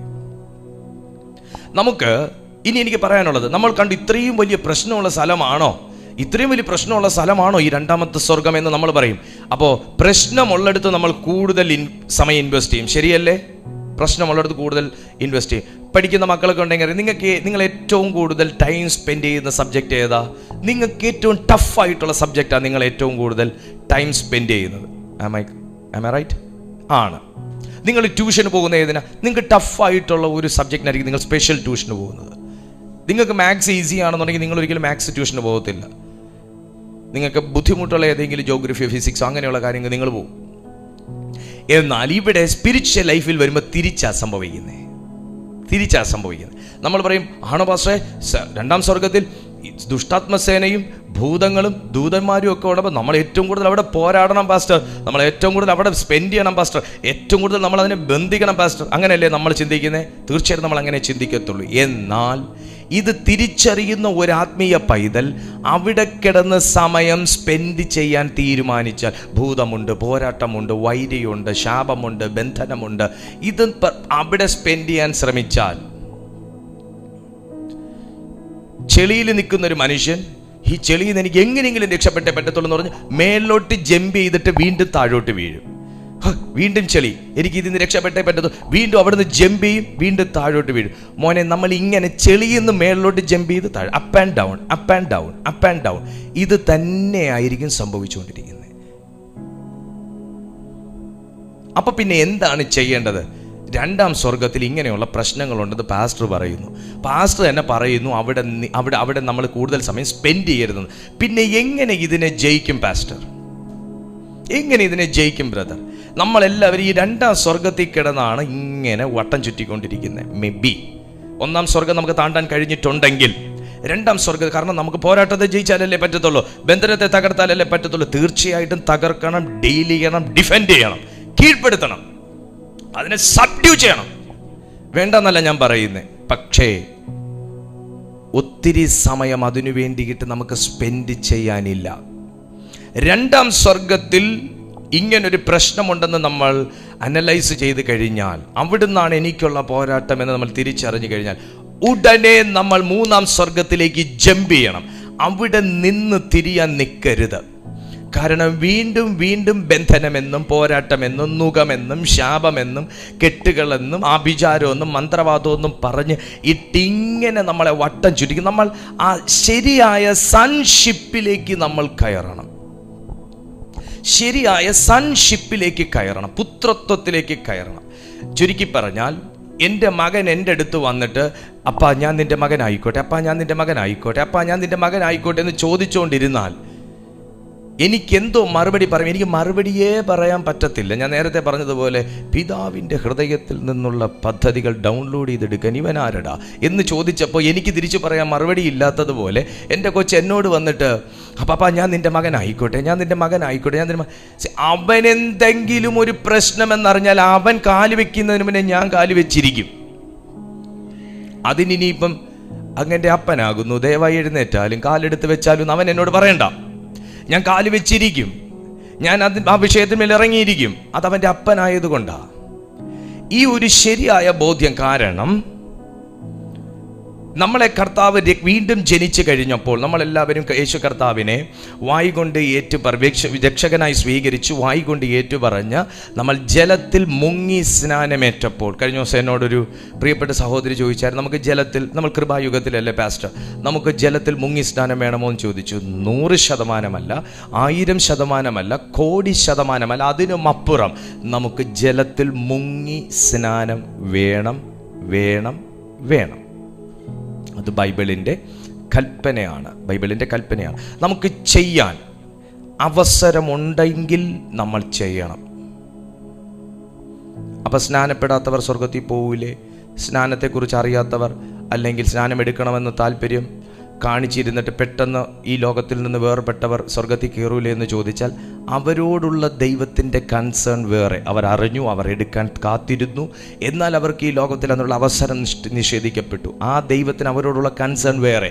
എന്നാൽ ഈ ഭൂമിയിൽ നമ്മൾ എല്ലാ സൗകര്യങ്ങളോടും സൗഭാഗ്യങ്ങളോടും അവസരങ്ങളോടും കൂടെ ജീവിക്കുമ്പോൾ, സ്നാനം അത് കൽപ്പനയെന്നും അത് നമ്മൾ ചെയ്യേണ്ടതെന്നും അത് നമ്മുടെ ദൗത്യമെന്നും അറിഞ്ഞിട്ട് നമ്മൾ ചെയ്യാതിരിക്കുന്ന കാര്യത്തിന് ദൈവം കൺസേൺ ചെയ്യത്തില്ല.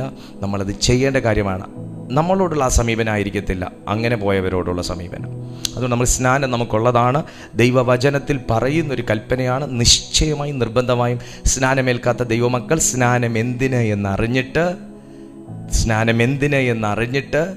അത് ഏറ്റവും നല്ല നിലയിൽ അതിനായി ഒരുങ്ങിയിട്ട്, സ്നാനം നമ്മൾ ഏറ്റെടുക്കുന്നത് എന്തിനെന്നറിഞ്ഞിട്ട് നിങ്ങൾ സ്നാനമേൽക്കണം. വെറുതെ പോയി മുങ്ങിപ്പൊങ്ങല്, അതും കുളിക്കുന്നതും ഒരുപോലെയാണ്.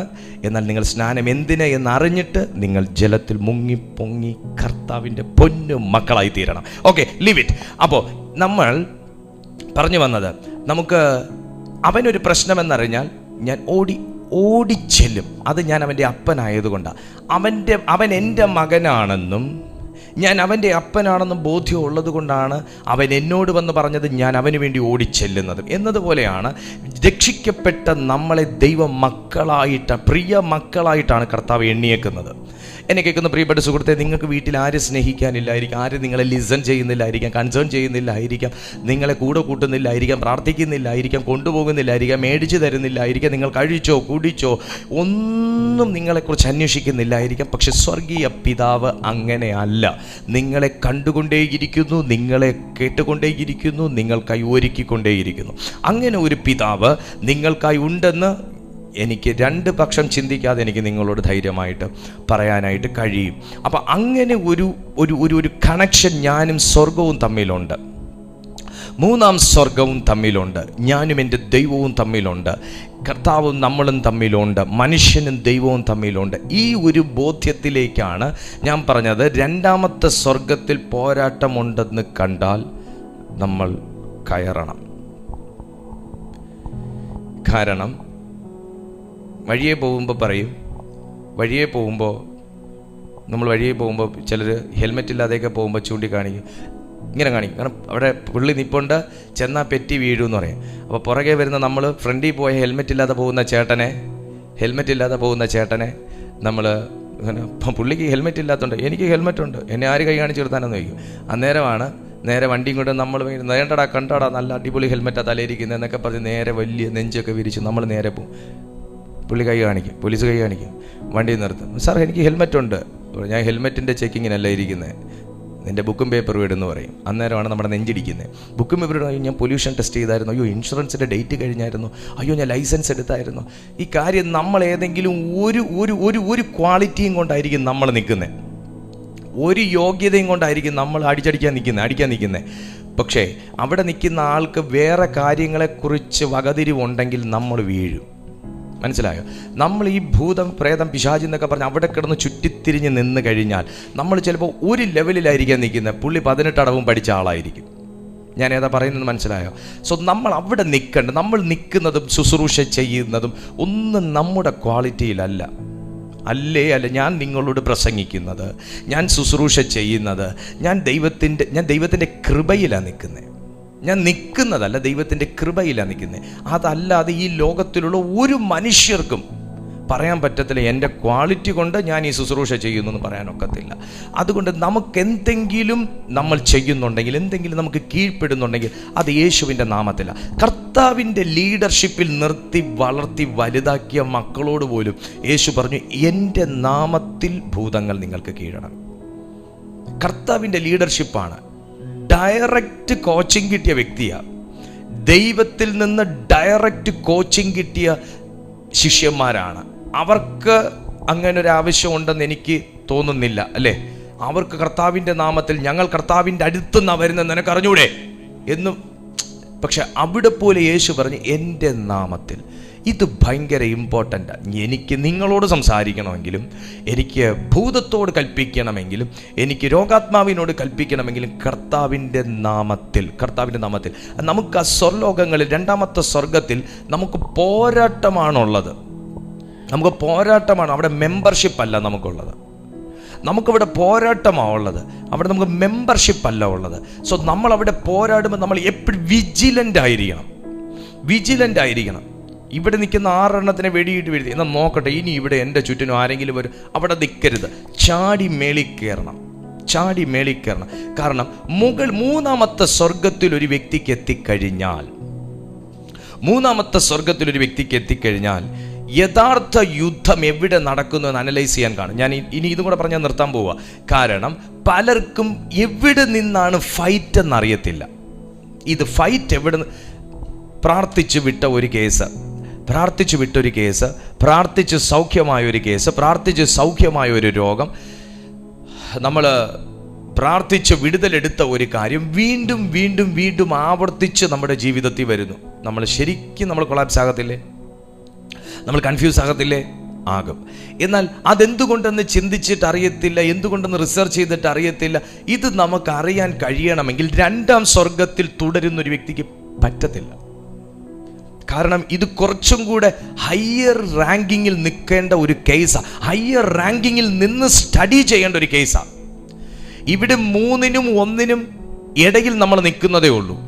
ഈ നടുവിൽ നിന്നുകൊണ്ട് നമുക്ക് ഈ കാര്യങ്ങളെ സ്റ്റഡി ചെയ്യാൻ പറ്റത്തില്ല. കാരണം അത് ഇവിടെ നിന്നാലേ അതിൻ്റെ മുകൾ തട്ട് മുതൽ ഇവിടെ നിന്നാൽ നിങ്ങൾക്ക് എൻ്റെ ഇത്രയും ഭാഗമേ കാണത്തുള്ളൂ. എന്നാൽ എൻ്റെ തലയ്ക്ക് ഈ ഭാഗം കാണണമെന്നുണ്ടെങ്കിൽ ഒരാൾ ഇവിടെ നിന്ന് നോക്കിയാലേ പറ്റൂ. അല്ലെങ്കിൽ എഴുന്നേറ്റ് ഇവിടെ നിന്ന് ഇങ്ങനെ എഴുന്നേറ്റ് നോക്കണം, എന്നാലേ കാണത്തുള്ളൂ. ഇതാ നമ്മൾ 3-ാം സ്വർഗം. ഇതിപ്പോൾ നിങ്ങൾക്ക് എന്നെ കാണുന്ന പോലെയാണ്. എന്നാൽ എൻ്റെ മുകൾ തൊട്ട് താഴേക്ക് കാണണമെങ്കിൽ എൻ്റെ പുറകിൽ ഒരാൾ കയറി നിൽക്കണം, അല്ലെങ്കിൽ ഇവിടെ വന്നൊരാൾ എന്നേക്കാൾ ഹൈറ്റ് ഉള്ള ഒരാൾ നിന്നുകൊണ്ട് നോക്കണം, കാണാൻ പറ്റും. ഇതുപോലെ 3ൻ്റെയും 1ൻ്റെയും ഇടയിൽ നമ്മൾ നിന്ന് കഴിഞ്ഞാൽ നമുക്ക് പല കാര്യങ്ങളും വേണ്ടത്ര സ്റ്റഡി ചെയ്യാൻ കഴിയത്തില്ല. ഇത് സ്റ്റഡി ചെയ്യണമെങ്കിൽ 3-ാം സ്വർഗത്തിൻ്റെ റാങ്കിങ്ങിലേക്ക് കയറി നിന്നാലേ നമുക്ക് പല കാര്യങ്ങളും സ്റ്റഡി ചെയ്യാൻ പറ്റത്തുള്ളൂ. സ്പിരിച്വൽ ലൈഫ് സ്റ്റഡി ചെയ്ത് തന്നെ പോകണം. ഞാൻ എന്നെ സ്റ്റഡി ചെയ്യണം, ഞാൻ എൻ്റെ പ്രവർത്തനങ്ങളെ സ്റ്റഡി ചെയ്യണം, ഞാൻ എൻ്റെ ക്യാരക്ടർ സ്റ്റഡി ചെയ്യണം, ഞാൻ എൻ്റെ സ്പിരിച്വാലിറ്റി സ്റ്റഡി ചെയ്യണം. വേണ്ടല്ലേ? പാസ്റ്ററല്ലേ? അപ്പോൾ അവിടെയാണ് ഏറ്റവും കൂടുതൽ ചെയ്യേണ്ടത്. ശുശ്രൂഷ ചെയ്യുന്ന വ്യക്തിയല്ലേ? അപ്പോൾ പിന്നെ എല്ലാം തികഞ്ഞ വ്യക്തിയായിരിക്കും? അല്ല, അവിടെയാണ് ഏറ്റവും കൂടുതൽ സ്റ്റഡി ചെയ്യേണ്ടത്. ഹല്ലേലൂയ. സ്റ്റഡി ചെയ്യണം. നമ്മൾ ഭൂതങ്ങളെ സ്റ്റഡി ചെയ്യും, പൈശാചിക ശക്തികളെ സ്റ്റഡി ചെയ്യും, അവർ വരുന്ന റൂട്ട് സ്റ്റഡി ചെയ്യും. ആദ്യം നമ്മളെ ചെയ്യണം, ആദ്യം നമ്മളെ സ്റ്റഡി ചെയ്യണം. കാരണം അവർക്ക് എന്തോ ഒരു ലീഗൽ റൈറ്റ് നമ്മളിലേക്ക് ഇല്ല എന്ന് നമ്മൾ ഉറപ്പാക്കണം. ആ ദുഷ്ടാത്മസേന വെറുതെ വരികയല്ല, ദുർഭൂതങ്ങൾ വെറുതെ വരികയല്ല, പൈശാചിക ശക്തികൾ വെറുതെ വരികയല്ല. ഒന്നാമത്തെ റൈറ്റ് എന്താണെന്ന് ചോദിച്ചാൽ ഞാൻ ദൈവത്തിൻ്റെ മകനാണെന്നുള്ളതാണ്. ഞാൻ ദൈവത്തിൻ്റെ മകനാണെന്ന്. രണ്ടാമത്തെ റൈറ്റാണ് നമ്മുടെ ക്യാരക്ടറിസവും, നമ്മുടെ ജീവിതത്തിലെ വീഴ്ചകൾ, നമ്മുടെ പാളിച്ചകൾ, നമ്മുടെ അശ്രദ്ധ, നമ്മുടെ അജ്ഞത, ഇതെല്ലാം കൊണ്ട് നമ്മുടെ ലൈഫിലുള്ള പല വിള്ളലുകൾക്കകത്തേക്കുമാണ് അവൻ വന്ന് കയറുന്നത്. ഇത് നമ്മളെ സ്റ്റഡി ചെയ്തില്ലെങ്കിൽ നമുക്കതിനെ റെക്ടിഫൈ ചെയ്യാനായിട്ട് കറക്റ്റ് ചെയ്ത് മുമ്പോട്ട് പോകാൻ പറ്റത്തില്ല. അപ്പം അത് നമ്മൾ മനസ്സിലാക്കണമെന്നുണ്ടെങ്കിൽ 3-ാം സ്വർഗത്തിലേക്ക്, അതാ ഞാൻ നിങ്ങളോട് 2-ാം സ്വർഗത്തിൽ നിന്ന് ചുറ്റല്ല, 3-ാം സ്വർഗത്തിലേക്ക് നമ്മൾ ചെന്ന് കഴിഞ്ഞാൽ യഥാർത്ഥ യുദ്ധം എവിടെ നടക്കുന്നു എന്നുള്ളത് നമുക്ക് കാണാനുള്ളൊരു ദൈവത്തിൻ്റെ ആത്മാവ് ഓപ്പണാക്കി തരും. ഈ അറിവ് എത്ര തന്നെ ശക്തമാണ്, ഈ അറിവ് എത്ര തന്നെ ശക്തമാണോ അത്രയും നമുക്ക് പൈശാചിക ശക്തികളെ കീഴ്പ്പെടുത്താനായിട്ട് കഴിയും. സോ നിങ്ങൾ കണ്ടിട്ടില്ലേ, കർത്താവിൻ്റെ കൈക്ക് സിമ്പിളായിട്ട് ഡീലായ ഒരു കേസും ശിഷ്യന്മാർക്ക് കൈക്ക് ഡീലായിട്ടില്ല. നമ്മളിലും പല ശുശ്രൂഷകന്മാരും സ്ട്രഗിൾ ചെയ്യുന്നുണ്ട്. കർത്താവിൻ്റെ കൈക്ക് സിമ്പിളായിട്ട് ഡീൽ ചെയ്ത കേസ് പലപ്പോഴും നമ്മുടെ കൈക്ക് സഡൻലി കീഴ്പ്പെടും, പക്ഷെ പെട്ടെന്നാകാറില്ല. നമ്മൾ പ്രാർത്ഥിച്ചും കൽപ്പിച്ചും ശാസിച്ചും. അതിൻ്റെ അർത്ഥം എന്താണ്? നമുക്ക് അഭിഷേകം ഇല്ല എന്നല്ല, നമ്മൾ ആൾ പോരാന്നല്ല, നമ്മളൊന്നും കുറഞ്ഞ ആൾക്കാരെന്നല്ല. നമ്മൾ ഇനിയും നമ്മളെ തന്നെ കരുത്തുള്ളവരാക്കേണ്ടിയിരിക്കുന്നു. ആത്മീയ ജീവിതത്തിൽ പല പോരാട്ടങ്ങൾ വരും, പലർക്കും വ്യസനമാണ്, ദുഃഖമാണ്. എന്നാൽ നിങ്ങളത് മനസ്സിലാക്കുക, നിങ്ങളെ അടുത്തൊരു റിലത്തിലേക്ക് എത്തിക്കാൻ ദൈവം കൂടെ ആഗ്രഹിക്കുന്നത് കൊണ്ട് അത് അനുവദിക്കുന്നത്. പല സ്ട്രഗിൾസും വരുമ്പോൾ ഇതെന്തൊരു കഷ്ടമായി, ഇത് ഉപവസിച്ച് എൻ്റെ വയറ് അങ്ങ് അകത്തോട്ട് ഒട്ടി എന്ന് നമ്മൾ പറയും. പക്ഷെ നിങ്ങൾ മനസ്സിലാക്കുക, നിങ്ങളൊന്നും വീണു പോകാൻ പോകുന്നില്ല. നമ്മളെ വീണ്ടും അടുത്തൊരു റിലത്തിലേക്ക് എത്തിക്കാൻ ദൈവം കൂടെ ആഗ്രഹിക്കുന്നത് കൊണ്ട് സംഭവിക്കുന്ന കാര്യങ്ങളാണ്. അതുകൊണ്ട് പൗലോസ് പറഞ്ഞത്, നമുക്ക് പോരാട്ടമുള്ളത് ജഡരക്തങ്ങളോടല്ല. നമ്മളിപ്പോൾ ചിന്തിക്കുക, അല്പമെങ്കിലും കരുണ ദൈവത്തിനുണ്ടെങ്കിൽ മനുഷ്യരുമായിട്ട് യുദ്ധത്തിന് ഇട്ട് തരരുതോ? കണ്ണി കാണുന്ന മനുഷ്യനാണെങ്കിൽ ഇടിച്ച് കീഴ്പ്പെടുത്തായിരുന്നു, കണ്ണി കാണാത്ത ഭൂതങ്ങളെ എന്തോ ചെയ്യാനാ എന്ന് നമ്മളൊക്കെ ചുമ്മാതെങ്കിലും ചിന്തിച്ച് കാണും. എന്നാൽ നിങ്ങൾ മനസ്സിലാക്കുക, അത്ര ടഫാണ് ആത്മീയ ലോകമെന്ന് പറയുന്നത്. തിരുവെഴുത്ത് പറയുന്നത്, നമുക്ക് പോരാട്ടമുള്ളത് ജഡരക്തങ്ങളോടല്ല, വാഴ്ചകൾ. ഞാൻ ക്രിസ്തുവിൽ വാഴേണ്ടവനാണ്. ഞാൻ വാഴുന്നുണ്ടെന്ന് ഉറപ്പാക്കിയാലേ എനിക്ക് വാഴ്ചകളെ കീഴ്പ്പെടുത്താൻ പറ്റത്തുള്ളൂ. ഞാൻ ക്രിസ്തുവിൽ അധികാരമുള്ളവനായാലേ എനിക്ക് അധികാരത്തെ കീഴ്പ്പെടുത്താൻ പറ്റത്തുള്ളൂ. സോ ബൈബിൾ പറയുന്നു, വാഴ്ചകളോടും അധികാരങ്ങളോടും ഈ അന്ധകാരത്തിൻ്റെ ലോകാധിപതികളോടും ഞാൻ ദൈവത്തിൻ്റെ വെളിച്ചത്തിലുള്ളവനായാലേ എനിക്ക് അന്ധകാരത്തെ കീഴ്പ്പെടുത്താൻ പറ്റത്തുള്ളൂ. ഇതെനിക്ക് ലഭ്യമാകുന്നത് 3-ാം സ്വർഗത്തിൻ്റെ അനുഭവത്തിലേക്ക് നമ്മൾ എത്തുമ്പോഴാണ്, മൂന്നാം സ്വർഗത്തിൻ്റെ അനുഭവത്തിലേക്ക് നമ്മൾ എത്തുമ്പോഴാണ് നമുക്കത് സാധ്യമാകുന്നത് എന്ന് ദൈവത്തിൻ്റെ വചനം നമ്മെ പഠിപ്പിക്കുന്നു. യോഹന്നാൻ്റെ സുവിശേഷം കൂടെ വായിച്ചിട്ട് നമുക്ക് ക്ലോസ് ചെയ്യാം. യോഹന്നാൻ്റെ സുവിശേഷം 17-ാമത്തെ അധ്യായം, യോഹന്നാൻ്റെ സുവിശേഷം 17-ാമത്തെ അധ്യായം, അതിൻ്റെ 15-ാമത്തെ അനുഗ്രഹീതമായ തിരുവെഴുത്ത് വായിക്കുമ്പോൾ നമുക്ക് കാണാം 14-ഉം 15-ഉം വാക്യം. ഞാൻ അവർക്ക് നിന്റെ വചനം കൊടുത്തിരിക്കുന്നു. ഞാൻ 13 മുതൽ വായിക്കാം. നമുക്ക് കർത്താവിൻ്റെ ഒരു വാക്കാത്. ഇപ്പോഴോ ഞാൻ നിന്റെ അടുക്കൽ വരുന്നു, എൻ്റെ സന്തോഷം അവർക്കുള്ളിൽ പൂർണ്ണമാകേണ്ടതിന് ഈ ലോകത്തിൽ വെച്ച് സംസാരിക്കുന്നു. ഞാൻ അവർക്ക് നിന്റെ വചനം കൊടുത്തിരിക്കുന്നു. ഞാൻ ലൗകികനല്ലാത്തതുപോലെ അവരും ലൗകികന്മാരല്ലായിക കൊണ്ട് ലോകം അവരെ പകച്ചു. അവരെ ലോകത്തിൽ നിന്ന് എടുക്കണമെന്നല്ല, വാക്ക് നിങ്ങൾ ശ്രദ്ധിക്കണം, അവരെ ലോകത്തിൽ നിന്ന് എടുക്കണം എന്നല്ല, ദുഷ്ടൻ്റെ കയ്യിൽ അകപ്പെടാതെ വണ്ണം അവരെ കാത്തുകൊള്ളണമെന്നത്രേ ഞാൻ അപേക്ഷിക്കുന്നു. യേശു കർത്താവിൻ്റെ പ്രാർത്ഥനയാണ്. കർത്താവ് ലോകത്തിൽ നിന്നുള്ളവനല്ല എന്ന് കർത്താവ് പറയുന്നു. സെയിം വേ നമ്മളും ലോകത്തിൽ നിന്നുള്ളവരല്ല. കർത്താവിനെ ലോകത്തിലേക്ക് അയച്ചു. നമ്മുടെ ചിന്ത ഇതാണ്, ഈ ലോകത്തിൽ നിന്നൊന്ന് പോയാൽ മതിയായിരുന്നു, ഈ ഭൂമിയിൽ വന്ന് ജനിക്കേണ്ടായിരുന്നു എന്നൊക്കെ നമ്മൾ ചിന്തിച്ചിട്ടുണ്ട്. ശ്രദ്ധിക്കുക, നിങ്ങൾ അങ്ങനെ പറയേണ്ട കാര്യമില്ല, പറഞ്ഞിട്ട് കാര്യമില്ല. ആക്ച്വലി നമ്മൾ ഇവിടുത്തുകാരല്ല, നമ്മൾ പ്രവാസികളാണ്. നമ്മൾ ഇവിടുത്തുകാരല്ല, പക്ഷെ നമ്മൾ ഇവിടേക്ക് അയച്ചിരിക്കുകയാണ്.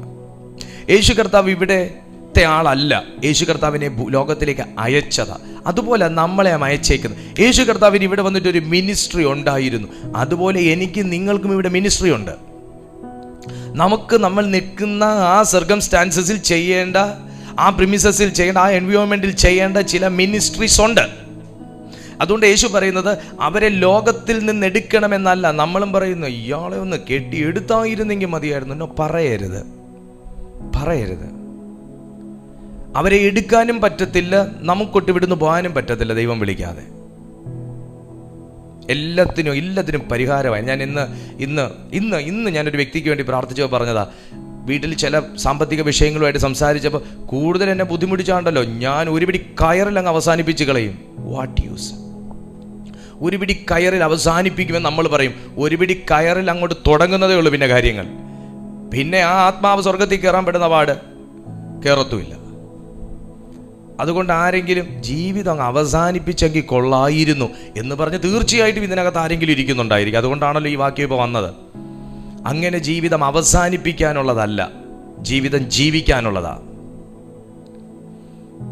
അങ്ങ് മരിച്ചു പോയായിരുന്നെങ്കിൽ ഇതൊന്നും കാണണ്ടായിരുന്നു. അങ്ങനെ മരിച്ചു പോയാൽ കാണണ്ടായിരുന്നു എന്ന് നമുക്കേ പറയാൻ പറ്റത്തുള്ളൂ. മരിച്ചാലും കാണാൻ പറ്റുമോ എന്നുള്ളത് മരിച്ചു കഴിഞ്ഞാലേ അറിയാൻ പറ്റത്തുള്ളൂ. ആകെ ഇപ്പം അങ്കലാപ്പിലായല്ലോ. ഇവിടെ നിങ്ങൾ എത്ര കാലമാക്കിയിരിക്കുന്നോ അത്രയും കാലം നിങ്ങൾ ഇവിടെ തുടരാൻ മനസ്സ് കാണിക്കുക. ജീവിതം നിങ്ങളുടെ കൈപ്പിടിക്ക് തീർത്ത് കളയരുത്. ആത്മഹത്യയുടെ ചിന്ത പോലും നിങ്ങളുടെ മനസ്സിൽ വരരുത്. മരണചിന്ത പോലും വരരുത്. അത് ദൈവത്തിൽ നിന്നുള്ളതല്ല. മരിക്കും, അതെല്ലാവരും മരിക്കും, എന്നായാലും മരിക്കും. ആ ചിന്ത വേറെ, ഈ ചിന്ത വേറെ. ഇതാർക്കോ ഉള്ള ഒരു ഓർമ്മപ്പെടുത്തലാണ്. അവരെ ലോകത്തിൽ നിന്ന് എടുക്കണമെന്നല്ല, കർത്താവ് പോലും പറയുന്നു അവരെ ലോകത്തിൽ നിന്ന് എടുക്കരുത്. അതെന്താ കർത്താവ് അങ്ങനെ പറയുന്നു? ഒരാൾ കഷ്ടത, ഇതിനെയൊക്കെ കർത്താവ് അങ്ങ് എടുത്തെങ്കിൽ കണ്ണ് കാണണ്ടായിരുന്നു. വല്ലാത്ത ദുഃഖമല്ലേ ഇതൊക്കെ കാണുന്നേ. കർത്താവ് പറയുന്നു അവരെ ലോകത്തിൽ നിന്ന് എടുക്കണമെന്നല്ല. കാരണം കർത്താവിനറിയാം, യേശുവിനറിയാം അവരെ ഇവിടെ അയച്ചിരിക്കുന്നതിൻ്റെ പിന്നിൽ ഒരു ദൈവിക ഉദ്ദേശമുണ്ട്. എൻ്റെ പ്രിയപ്പെട്ട സഹോദരങ്ങളെ, നിങ്ങളെ സ്വന്തം നാട്ടിലോ അന്യനാട്ടിലോ നിങ്ങളെ അയച്ചിരിക്കുന്നതിൻ്റെ പിന്നിൽ ഉദ്ദേശമുണ്ട്. അത് കണ്ടെത്തുകയാണ് നമ്മുടെ ദൗത്യം. ഉദ്ദേശമുണ്ട്. അവരെ ലോകത്തിൽ നിന്ന് എടുക്കണമെന്നല്ല. പിന്നെ എന്താ കർത്താവേ അങ്ങ് പ്രാർത്ഥിക്കുന്നേ? ദുഷ്ടന്റെ കയ്യിൽ അകപ്പെടാതെ. ദുഷ്ടന്റെ കയ്യിൽ അകപ്പെട്ട ലോകത്തെ നമുക്ക് കയ്പായിട്ട് തോന്നും. പക്ഷെ ഈ ലോകമെന്ന് പറയുന്നത് ഇത് നശ്വരമായ ലോകമാണ്. എന്നാൽ ഇവിടെ ഈ ലോകത്തിൽ നമ്മൾ നിൽക്കുന്നതുകൊണ്ടാണ് നമ്മൾ ഈ ദൈവസാന്നിധ്യം അനുഭവിക്കുന്നത്. നമ്മൾ ലോകത്തെ പകയ്ക്കുന്നവരാണ്, തെറ്റില്ല. നമ്മൾ ലോകത്തെ കുറ്റം പറയുന്നവരാണ്, തെറ്റില്ല. പക്ഷെ ഈ ലോകത്തിൽ നമ്മൾ നിൽക്കുന്ന, ഈ ലോകത്തിൽ മാത്രം നമുക്ക് ഇപ്പോൾ അനുഭവിക്കാൻ സാധിക്കത്തുള്ളൂ ഈ പരിശുദ്ധാത്മാവിൻ്റെ സാന്നിധ്യം. ഞാൻ ചൊവ്വയിൽ പോയി നിന്നാൽ എനിക്ക് ഈ സാന്നിധ്യം ഇല്ല. കാരണം ഇത് ഭൂമിയിൽ കാര്യസ്ഥനായി അയക്കപ്പെട്ടിരിക്കുന്ന ആത്മാവാണ്. ഞാൻ പറയോ ഇവിടുത്തെ മനുഷ്യരൊന്നും കൊള്ളത്തൊന്നുമില്ല, ഇവിടെ മിനിസ്ട്രി ചെയ്യാനൊന്നും കൊള്ളത്തില്ല, ഞാനങ്ങ് ചൊവ്വയിൽ പോവുക, അവിടെ പോയി അങ്ങ് ചർച്ച ഇടാൻ പോവുക എന്ന് പറഞ്ഞാൽ അവിടെ ഈ പരിശുദ്ധാത്മാവിൻ്റെ സാന്നിധ്യം വരത്തില്ല കുഞ്ഞെ. ദുബായ് കൊള്ളത്തില്ല, കാനഡയിൽ പോയാൽ മതി എന്ന് പറയുന്ന പോലെ. നീ ദുബായിൽ ചെയ്യേണ്ടത് ദുബായിൽ ചെയ്യണം, കാനഡയിൽ ചെയ്യേണ്ടത് കാനഡയിൽ ചെയ്യണം, കേരളത്തിൽ ചെയ്യേണ്ടത് കേരളത്തിൽ ചെയ്യണം, നോർത്തിൽ ചെയ്യേണ്ടത് നോർത്തിൽ ചെയ്യണം. ലോകത്തിൽ നിന്ന് എടുത്തു കളയാനല്ല കർത്താവേ ഞാൻ പ്രാർത്ഥിക്കുന്നത്. പിന്നെ എന്താ പ്രാർത്ഥിക്കുന്നത്? ദുഷ്ടൻ്റെ കയ്യിൽ അകപ്പെടാതെ വണ്ണം. അപ്പം ഞാൻ എവിടെ നിന്നാലും, ഞാൻ ഏത് വല്ലാത്ത ഒരു അറ്റ്മോസ്ഫിയറിൽ നിന്നാലും, ഞാൻ ദൈവത്തിൻ്റെ കയ്യിൽ അകപ്പെട്ട ഒരു മനുഷ്യനാണെങ്കിൽ ഞാൻ ലോകത്തിൽ ജയിച്ചവനായിരിക്കും. ഇവിടെ ഞാൻ ലോകത്തിലും ദുഷ്ടൻ്റെ കയ്യിലും അകപ്പെട്ടിരിക്കുന്നത് കൊണ്ടാണ് എൻ്റെ കണക്ടിവിറ്റി അങ്ങോട്ട് കറക്റ്റ് ആവാത്തത്. മനസ്സിലാകുന്നുണ്ടോ? ഞാൻ ലോകത്തിലാണ്, അതെന്നെ ദൈവം അയച്ചതുകൊണ്ടാണ് ലോകത്തിൽ വന്നേ. എന്നാൽ ഞാൻ ദുഷ്ടൻ്റെ കൈക്കകത്തുമാണ്. അങ്ങനെയാണെങ്കിൽ ഞാൻ ലോകത്തിന് കീഴ്പ്പെട്ടവനും ലൗകികനും, ഞാൻ ലോകത്തെ ജയിക്കാൻ കഴിയാത്തവനും, ദൈവവുമായി ബന്ധപ്പെടാൻ ഇന്ററാക്ട് ചെയ്യാൻ കഴിയാത്ത ഒരുവനുമായി വെറും ലോക മനുഷ്യനായി ഞാൻ ഇവിടെ കിടക്കും. അപ്പം എൻ്റെ യേശുവിൻ്റെ പ്രാർത്ഥന എന്ന് പറയുന്നത് ഇവരെ ലോകത്തിൽ നിന്ന് എടുക്കണമെന്നല്ല ഞാൻ പ്രാർത്ഥിക്കുന്ന പിതാവേ, ദുഷ്ടൻ്റെ കയ്യിൽ അകപ്പെടാതെ വണ്ണം അവരെ കാത്തുകൊള്ളണം. നിങ്ങൾക്ക് എത്ര പേർക്ക് വിശ്വാസമുണ്ട്? നിങ്ങളുടെ വീട്ടിൽ ഒരു ഫോട്ടോ ഇല്ല, നിങ്ങളുടെ വീട്ടിലൊരു നിഴൽ പോലും ഇല്ല. ദൈവം നിങ്ങളെ കരുതുന്നുവെന്ന് കരുതാൻ, ചിന്തിക്കാൻ, ധൈര്യപ്പെടാൻ നിങ്ങൾക്ക് ഒരു എവിഡൻസും ഇല്ല. എന്നാൽ നിനക്കത് എപ്പോൾ കാണാൻ പറ്റും? നീ മൂന്നാം സ്വർഗത്തിലേക്ക് കയറും. ആ ഒരു സ്പിരിച്വൽ ലെവലിൽ, സ്പിരിച്വൽ റാങ്കിങ്ങിൽ കയറുമ്പോൾ നിങ്ങൾക്ക് കാണാൻ പറ്റും അദൃശ്യമായ കരം നിങ്ങളെ മറച്ചുകൊള്ളുന്നത്. അദൃശ്യമാകുന്ന ഒരു സേന നമുക്ക് ചുറ്റും തൂവലുകൾ കൊണ്ട് മറയ്ക്കുന്നത്. ഞാൻ വിശ്വസിക്കുക, ഞാനിത് നിങ്ങളോട് സംസാരിച്ചുകൊണ്ടിരിക്കുമ്പോൾ എൻ്റെ പുറകിലൊരു ദൂതൻ നിൽക്കുന്നുണ്ടായിരിക്കും. ആ ദൂതൻ്റെ 2 ചിറകുകൾ ഇങ്ങനെ എന്നെ മൂടുന്നുണ്ടായിരിക്കും. ഞാനത് വിശ്വസിക്കുക. അല്ല, ചുമ്മാ ഇരുന്ന് സംസാരിക്കാൻ പറ്റൂ. ഞാൻ വിശ്വസിക്കുക. ഞാനത് പറയുമ്പോൾ എൻ്റെ കണ്ണിലേക്ക് അത് കാണാനും പറ്റുന്നു. രണ്ട് തൂവലുകൾ കൊണ്ട് ഇങ്ങനെ മറച്ചിരിക്കുന്നു. അതൊരു പ്രൊട്ടക്ഷനാണ്. ഞാൻ നിങ്ങളുടെ മുമ്പിലാണ്, എന്നാൽ എൻ്റെ പുറകെ ദൂതൻ തൻ്റെ ചിറകുകൾ കൊണ്ട്, അതൊരു കൽപ്പന കിട്ടിയത് കൊണ്ടാണ് മറച്ചിരിക്കുക. അത് മൂന്നാം സ്വർഗത്തോളം ഒരു മനുഷ്യൻ എത്തി നിൽക്കുമ്പോൾ, നമുക്ക് ട്രൈ ചെയ്യുകയാണ് ആ മൂന്നാം സ്വർഗം എത്തി നിൽക്കുമ്പോൾ നമുക്ക് കാണാൻ, ആ തലത്തിൽ നമ്മൾ എത്തി നിൽക്കുമ്പോൾ മാത്രമേ നമുക്ക് സ്റ്റഡി ചെയ്യാൻ പറ്റത്തുള്ളൂ. കാരണം എവിടെ നിന്നാണ് എനിക്കുള്ള അറ്റാക്ക് വരുന്നത്? നമ്മൾ പറയും വീട്ടിലുള്ളവരിൽ നിന്നാണ്, നമ്മൾ പറയും അയൽവാസിയിൽ നിന്നാണ്. എന്നാൽ അയൽവാസിയിൽ നിന്നാണെങ്കിലും വീട്ടിൽ നിന്നാണ്, അത് ഏത് ദിശയിൽ നിന്നുള്ളതാണ് അവരെ സ്വാധീനിച്ചത്? അവരെ ഒന്ന് സ്വാധീനിക്കാതെ എനിക്ക് നേരെ വരാനൊക്കത്തില്ല. അപ്പം അവരെ സ്വാധീനിച്ച സ്വാധീന ശക്തികളെ മനസ്സിലാക്കണമെന്നുണ്ടെങ്കിൽ നമ്മൾ ഉയർന്ന ഒരു ആത്മീയ തലത്തിൽ ഹെവനുമായി ഇൻറ്ററാക്ട് ചെയ്യുന്നൊരു വ്യക്തിയായിരിക്കണം. ഹെവനുമായി ഇൻറ്ററാക്ട് ചെയ്യുമ്പോൾ ദൈവത്തിൻ്റെ മനസ്സ് നിങ്ങൾക്ക് ഓപ്പണാകും, ദൈവത്തിൻ്റെ കാഴ്ചപ്പാട് നിങ്ങൾക്ക് ഓപ്പണാകും. എന്തിനാ പരിശുദ്ധാത്മാവിനെ കാര്യസ്ഥനായി നമുക്ക് തന്നിരിക്കുന്നത്? നമുക്കൊരു അഡ്വൈസറായിട്ടാണ് തന്നേക്കുന്നത്. ഒരു അഡ്വൈസറാണ്. എന്ത് ചെയ്യണം? അത് യേശു തിരുവെഴുത്തിൽ കർത്താവ് പഴയ നിയമത്തിലും പറയുന്നുണ്ട്. ദൈവം, നീ എങ്ങോട്ടേക്ക് പോകണം, നീ എങ്ങോട്ടേക്ക് പോകരുത്, ഇടത്തോട്ടോ വലത്തോട്ടോ തിരിയുമ്പോൾ എന്ന് കർത്താവ് അവിടെ ആവർത്തന പുസ്തകത്തിൽ പറയുന്നത് എന്തുകൊണ്ടാ? നമുക്കൊരു അഡ്വൈസർ ഉള്ളത്, നമുക്കൊരു അഡ്വൈസ് ആവശ്യമാണ്. അതുകൊണ്ടാ. ഒരു ഹല്ലേലൂയ പറഞ്ഞേ. ഹല്ലേലൂയ. അത്രയും നല്ലൊരു അഡ്വൈസറെ നമുക്ക് കർത്താവ് തന്നിരിക്കുമ്പോൾ ഞാൻ എന്ത് ചെയ്യണം, എന്തെടുക്കരുത് എന്ന് ഒരു അഡ്വൈസറെ നമുക്ക് തന്നിരിക്കുമ്പോൾ ആ ഒരു സർവീസ് നമുക്ക് യൂസ് ചെയ്യാൻ കഴിയണമെന്നുണ്ടെങ്കിൽ നമ്മൾ ദൈവത്തിൻ്റെ പ്ലാനിനകത്ത് കയറുന്നവനായിരിക്കണം. ഹെവനുമായി കണക്ട് ചെയ്യുന്ന ഒരു വ്യക്തിയായിരിക്കണം. കാരണം എഫേസ്യർക്ക് എഴുതിയ ലേഖനം തന്നെ നമ്മൾ വായിക്കുമ്പോൾ കർത്താവായ യേശു കർത്താവിനെ മരിച്ചവരുടെ ഇടയിൽ നിന്ന് ഉയർപ്പിച്ച് സ്വർഗ്ഗതലങ്ങളിൽ ഇരുത്തിയിരിക്കുന്നു എന്നാണ് പറയുന്നത്. അവനോടുകൂടെ രക്ഷിക്കപ്പെട്ട നമ്മളെയും ഇരുത്തിയിരിക്കുന്നു എന്നാണ് പറയുന്നത്. അത് വരാനുള്ള സംഭവിക്കാനിരിക്കുന്ന കാര്യമാണ്. ആ യേശുവിനോട് കൂടെ ഇരുത്തിയിരിക്കുന്ന നമ്മൾ, കർത്താവ് ഇരിക്കുന്നിടത്ത് ഇരുത്തിയിരിക്കുന്ന നമ്മൾ അവനോടുകൂടി ഇരിക്കുന്നു എന്ന് എഫേസ്യർക്ക് എഴുതിയ ലേഖനത്തിൽ തന്നെ സാക്ഷ്യപ്പെടുത്തുമ്പോൾ, രക്ഷിക്കപ്പെട്ട നമ്മുടെ ആത്മാവിൻ്റെ വീണ്ടെടുപ്പ് കഴിഞ്ഞ എനിക്ക് എത്ര കറക്റ്റായിട്ട് എനിക്ക് ആ ഒരു സൺഷിപ്പിലേക്ക് എനിക്ക് കയറാൻ സാധിക്കുന്നുണ്ട് നിങ്ങൾ ഓർത്തു നോക്കുക. പക്ഷെ നമ്മളിപ്പോഴും ദാസ്യത്വത്തിൻ്റെ ആത്മാവിൽ, അടിമത്തത്തിൻ്റെ ആത്മാവിൽ, ആ ഒരു സ്ലേവായിട്ട് നമ്മളിങ്ങനെ കിടക്കുക. അതിനകത്തുനിന്ന് പൊട്ടി വരണമെന്നുണ്ടെങ്കിൽ നമ്മളിൽ ആരൊക്കെയോ ഒന്നാമത്തെ സ്വർഗമോ രണ്ടാമത്തെ സ്വർഗമോ താണ്ടേണ്ടിയിരിക്കുന്നു. ഇനി പറഞ്ഞ സമയം ഒത്തിരി പോകും.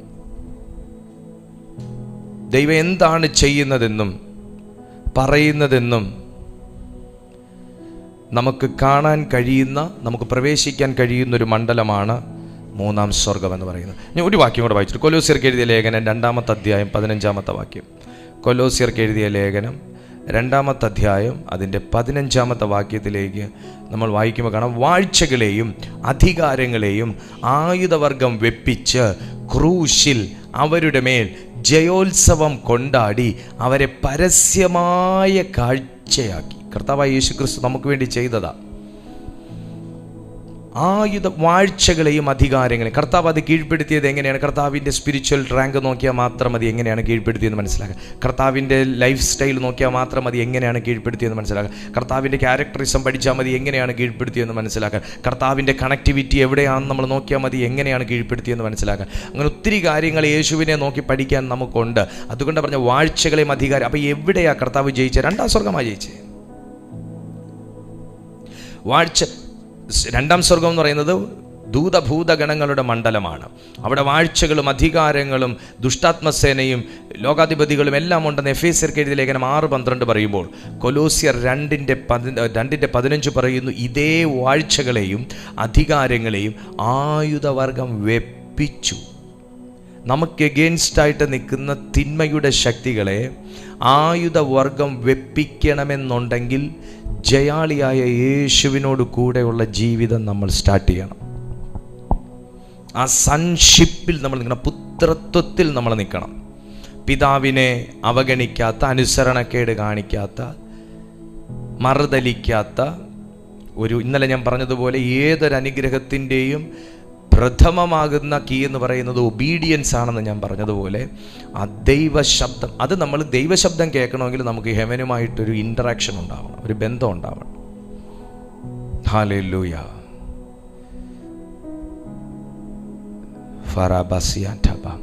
വാഴ്ചകളെയും അധികാരങ്ങളെയും ആയുധവർഗം വെപ്പിച്ച് ക്രൂശിൽ അവരുടെ മേൽ ജയോത്സവം കൊണ്ടാടി അവരെ പരസ്യമായി കാഴ്ചയാക്കി. അങ്ങനെ യേശു കർത്താവ് തൻ്റെ ജീവിത കാലയളവിൽ ജയിച്ചതുപോലെ ഇന്ന് ഈ മീറ്റിങ്ങിൽ അറ്റൻഡ് ചെയ്യുന്ന ഓരോ ദൈവമക്കൾക്കും ആ ഒരു ഹെവൻലി ഇൻ്ററാക്ഷൻ ഉണ്ടാകുവാൻ, സ്വർഗവുമായി ഒന്ന് കണക്റ്റ് ആകുവാൻ, നമ്മൾ നിൽക്കുന്ന നമ്മളെ പിശാച് പിടിച്ചിട്ടിരിക്കുന്നത് തന്നെ ഈ ലോകവും ലോകത്തിലെ ആവശ്യങ്ങളുടെയും കീഴിൽ അതിനെ മാത്രം നമ്മുടെ തലമണ്ടയെ കൊണ്ട് വെച്ചിട്ടാണ്.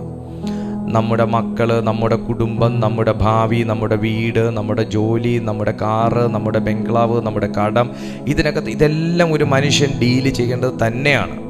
പക്ഷെ അതിനകത്തിട്ട് നമ്മളെ ഒരു രാവിലെ എഴുന്നേൽപ്പിക്കുന്നതും അതിനകത്താണ്, ഒരു രാത്രി കിടത്തി ഉറക്കുന്നതും അതിനകത്താണ്. അതുകൊണ്ട് അതിനകത്തുനിന്ന് ഉയർന്നൊന്ന് ചിന്തിക്കാൻ ഇതുവരെ പലർക്കും പറ്റിയിട്ടില്ല. ആഗ്രഹമുണ്ട്, ഇല്ലാഞ്ഞിട്ടൊന്നുമല്ല, ആഗ്രഹമുണ്ട്, പക്ഷെ പറ്റിയിട്ടില്ല. എന്നാൽ ആ ഒരു ഫൈറ്റ് വരുന്നത് നമ്മൾ നിൽക്കുന്ന ഒന്നാം സ്വർഗത്തിന് തൊട്ടുമുകളിലുള്ള രണ്ടാം സ്വർഗത്തിൽ നിന്നാണെന്ന് നിങ്ങൾ അറിയുന്നുണ്ടോ? രണ്ടാം സ്വർഗമാണ് ഇതിന് കാരണമെന്നറിഞ്ഞാൽ നമ്മൾ അവിടേക്ക് ചാടിക്കയറി അവിടെ സമയം മെനക്കെടുത്തി കഴിഞ്ഞാൽ, ഒരെണ്ണം വന്നിട്ട് വിട്ടേച്ചു പോയ ഭൂതം വന്ന് വീണ്ടും അറ്റാക്ക് ചെയ്യാൻ നോക്കിയിട്ട് സാധിക്കാതെ വന്നപ്പോൾ വേറെ 7 എണ്ണത്തിനെ കൊണ്ടുവന്ന് വല്ലാതെ ആ മനുഷ്യൻ്റെ ജീവിതം കീഴ്പ്പെടുത്തിയാക്കി കളഞ്ഞതുപോലെ ആക്കാൻ സാധ്യതയുള്ളത് കൊണ്ട് ആ ദുഷ്ടാത്മ മണ്ഡലത്തെ ജയിക്കണമെന്നുണ്ടെങ്കിൽ ഞാൻ അവിടെ തുടരേണ്ടവനല്ല, അതിൻ്റെ മുകളിൽ ഞാൻ ചുവട് വെക്കേണ്ടവനാണ്. അതിൻ്റെ മുകളിൽ ചുവട് വെക്കേണ്ടവനാണ്. അതുകൊണ്ടാണ് യഹോവയുടെ സന്നിധിയെ ഉന്നതനും ഉയർന്നിരിക്കുന്നവനും ശാശ്വതവാസിയും എന്ന് പറയുന്നത്. ഏറ്റവും ഉയരങ്ങളിലിരിക്കുന്ന കർത്താവ്, ഏറ്റവും ഉയരങ്ങൾ. അതിനാണ് നമ്മളെയും വിളിച്ചിരിക്കുന്നത് ഏറ്റവും ഉയർന്ന ഒരു ജീവിതം, ഏറ്റവും ഉയർന്ന ഒരു ആത്മീയത, ഏറ്റവും ഉയർന്ന ഒരു അനുസരണം, ഏറ്റവും ഉയർന്ന ഒരു വിശുദ്ധി, ഏറ്റവും ഉയർന്ന ഒരു ദൈവിക ബന്ധം, ഏറ്റവും ഉയർന്ന പ്രാർത്ഥന. അതിനാണ് നമ്മളെയും കർത്താവ് വിളിച്ചേക്കുന്നത്. ആ ഒരു ഉയർന്ന അനുഭവത്തിലേക്ക് നിങ്ങൾക്ക് കടക്കാൻ താല്പര്യമുണ്ടെങ്കിൽ തീർച്ചയായിട്ടും ഇന്ന് പരിശുദ്ധാത്മാവ് അതിനെ സഹായിക്കും. പൗലോസിനെ കൊണ്ടുപോയില്ലേ? പൗലോസിനെ കൊണ്ടുപോയെങ്കിൽ തീർച്ചയായിട്ടും നമ്മളെയും അതുപോലെ സ്നേഹിക്കുന്ന ഒരു ദൈവത്തിൻ്റെ മക്കളാണ് നമ്മളും. പൗലോസും ദൈവത്തിൻ്റെ കുഞ്ഞാണ്, നമ്മളും ദൈവത്തിൻ്റെ കുഞ്ഞുങ്ങളാണ്. എനിക്ക് പോകണമെന്ന് താല്പര്യമുണ്ടെങ്കിൽ നമ്മെ കൈപിടിച്ച് സ്വർഗങ്ങളിലേക്ക് കൊണ്ടുപോകുവാൻ സർവശക്തനായ ദൈവം തൻ്റെ ദൂതന്മാരെ അയക്കുമെന്ന് ഞാൻ വിശ്വസിക്കുന്നു. നിങ്ങളിൽ എത്ര ദൈവമക്കൾ വിശ്വസിക്കുന്നു? അവർ ഈ സെക്കൻഡിൽ പ്രാർത്ഥിക്കട്ടെ. അവരുടെ ആത്മീയ നിലവാരത്തിൻ്റെ മേലുള്ള എല്ലാ ബ്ലോക്കുകളും ഈ സെക്കൻഡിൽ അൺബ്ലോക്ക് ചെയ്ത് പരിശുദ്ധാത്മാവ് ഉയർന്ന നിലവാരത്തിലേക്ക് കൊണ്ടുപോകാൻ ആഗ്രഹിക്കുകയാണ്. നിങ്ങൾ കമ്മ്യൂണിക്കേറ്റ് ചെയ്യുക, ഹെവനുമായിട്ട് നിങ്ങൾ കമ്മ്യൂണിക്കേറ്റ് ചെയ്യുക. നിങ്ങൾക്ക് പറ്റുന്നതുപോലെ, നിങ്ങൾക്കറിയാവുന്നതുപോലെ നിങ്ങൾ കമ്മ്യൂണിക്കേറ്റ് ചെയ്യുക. ഈ സെക്കൻഡിൽ അവിടുന്ന് നമ്മെ സഹായിക്കാതിരിക്കുന്ന ദൈവമല്ല.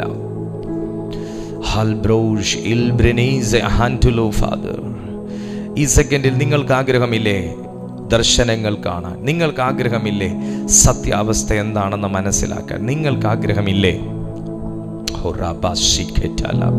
നിങ്ങൾക്ക് ആഗ്രഹമുണ്ട് എന്നറിയുന്ന സ്വർഗത്തിലെ പിതാവ് നിശ്ചയമായും നിങ്ങളെ സഹായിപ്പാൻ ദൂതന്മാരെ അയക്കും. നിങ്ങളെ പിക്ക് ചെയ്യാൻ, നിങ്ങളെ ക്യാരി ചെയ്യാൻ അവിടുത്തെ ദൂതന്മാർ തയ്യാറായി നിൽക്കുകയാണ്. ഈ പ്രയറിൽ, ഈ ഫാസ്റ്റിങ്ങിൽ, ഈ ദിവസങ്ങളിൽ അങ്ങനെ ഒരു ഷിഫ്റ്റ് ജീവിതത്തിൽ നടക്കാൻ പോവുകയാണ്. പ്രാർത്ഥിക്കാനൊക്കെ ഇരിക്കുന്ന സമയം മണിക്കൂറുകൾ പോകുന്നതറിയാതെ നമ്മൾ പ്രാർത്ഥിച്ചു തുടങ്ങുമ്പോൾ കാണുന്ന കാഴ്ചകൾ ഭയങ്കരമാകുന്ന ഉയർന്ന ഗ്രേഡിലുള്ള കാഴ്ചകൾ. അങ്ങനെ ദൈവം പ്രാർത്ഥനാ സമയങ്ങളെ അലങ്കരിക്കാൻ പോവുകയാണ്. ഉയർന്ന ആത്മീയ ജീവിതം, ഉയർന്ന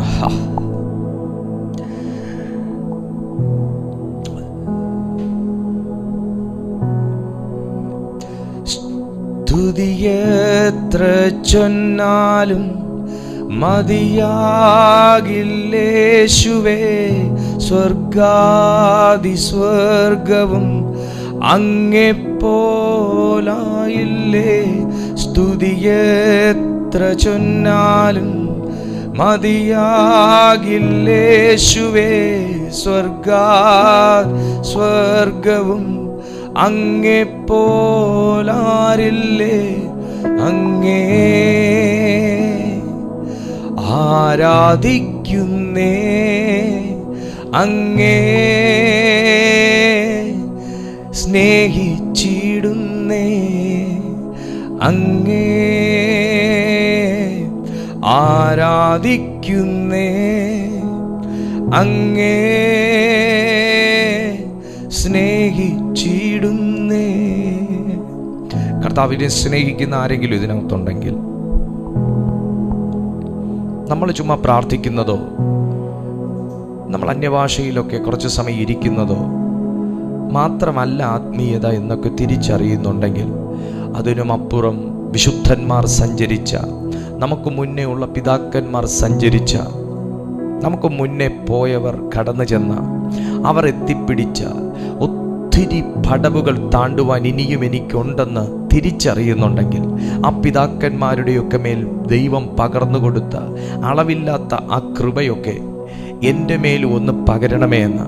അതിന് തടസ്സം എൻ്റെ പ്രൈഡ്, എൻ്റെ അഹങ്കാരം, എൻ്റെ അഹംഭാവം, എൻ്റെ തന്നിഷ്ടം, ഞാൻ എന്ന ഭാവം, അതൊക്കെ ആണെങ്കിൽ ഞാൻ എന്തോ തികഞ്ഞൊരു വ്യക്തിയാണെന്നും എന്നെയും കൊണ്ടൊന്നും വിട്ടുകൊടുക്കാനൊന്നും അങ്ങനെ പറ്റാത്ത ഒരാളാണെന്നൊരു തോന്നലുണ്ടെങ്കിലും, എൻ്റെ ക്യാരക്ടർ ഇങ്ങനെയൊക്കെ ആയിപ്പോയി എന്നും എനിക്കിനി അതൊന്നും തിരുത്താനൊന്നും ഒക്കത്തില്ല എന്നും, എനിക്ക് ആർക്കും കീഴ്പ്പെടാനൊന്നും പറ്റത്തില്ലെന്നും, ഞാൻ ആരെയൊക്കെയോക്കാൾ മുതിർന്നവനാണെന്നും, അവരൊക്കെ എന്നേക്കാൾ എളുപ്പമല്ലേ എന്നൊക്കെയുള്ള ചിന്തകൾ നമ്മളെ ഭരിക്കുന്നുണ്ടെങ്കിൽ, കുഞ്ഞെ, ആത്മീയ ജീവിതത്തിൽ ഏറ്റവും വലിയ പരാജയ കാരണമേ ഈ ചിന്തയാണ്.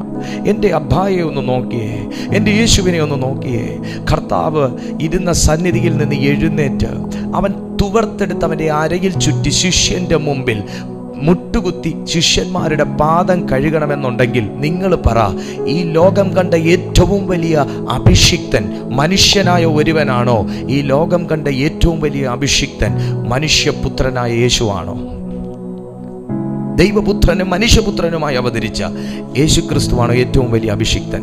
അങ്ങനെയാണെങ്കിൽ ആരുടെയും മുമ്പിൽ കീഴ്പ്പെടാത്തതും ചിരിക്കാത്തതും മുഖം അല്പം കടുപ്പിച്ചു വെക്കുന്നതുമാണ് ഏറ്റവും വലിയ അഭിഷേകത്തിൻ്റെ ലക്ഷണമെന്ന് പറയുന്നുവെങ്കിൽ ഞാൻ അത് വിശ്വസിക്കുന്നില്ല. താഴ്മയാണ് ഏറ്റവും വലിയ അഭിഷേകത്തിൻ്റെ ലക്ഷണമെന്ന് ഞാൻ വിശ്വസിക്കുന്നു. വിധേയപ്പെടലും കീഴ്പ്പെടലുമാണ് ഏറ്റവും വലിയ അഭിഷേകമെന്ന് ഞാൻ വിശ്വസിക്കുന്നു. അതാണ് അഭിഷേകം, അതിനാണ് അഭിഷേകമെന്ന് ഞാൻ വിശ്വസിക്കുന്നു. അതാണ് അഭിഷേകത്തിൻ്റെ സ്വഭാവമെന്ന് ഞാൻ വിശ്വസിക്കുന്നു. എൻ്റെ ബൈബിളിലേക്കും ഞാൻ നോക്കുമ്പോൾ അതാണ് ഏറ്റവും വലിയ അഭിഷേകമെന്ന് ഞാൻ വിശ്വസിക്കുന്നു. അനാഥരെ പോയി കാണുന്നതും വിധവയെ പോയി കാണുന്നതും ലോകത്താലുള്ള കളങ്കം പറ്റാതെ തന്നെത്താൻ സൂക്ഷിക്കുന്നതുമാണ് ഏറ്റവും വലിയ അഭിഷേകമെന്ന് ഞാൻ വിശ്വസിക്കുന്നു. ആമേൻ, ആമേൻ, ആമേൻ. വിശക്കുന്നവൻ അന്നം കൊടുക്കുന്നതാണ് ഏറ്റവും വലിയ അഭിഷേകമെന്ന് ഞാൻ വിശ്വസിക്കുന്നു. ബുദ്ധിമുട്ടുന്നവനെ സഹായിക്കുന്നതാണ് ഏറ്റവും വലിയ അഭിഷേകമെന്ന് ഞാൻ വിശ്വസിക്കുന്നു. ആമേൻ, ഹല്ലേലൂയ. മുറിവേറ്റവനെ എണ്ണ വെച്ച് ശുശ്രൂഷിക്കുന്നതാണ് ഏറ്റവും വലിയ അഭിഷേകമെന്ന് ഞാൻ വിശ്വസിക്കുന്നു.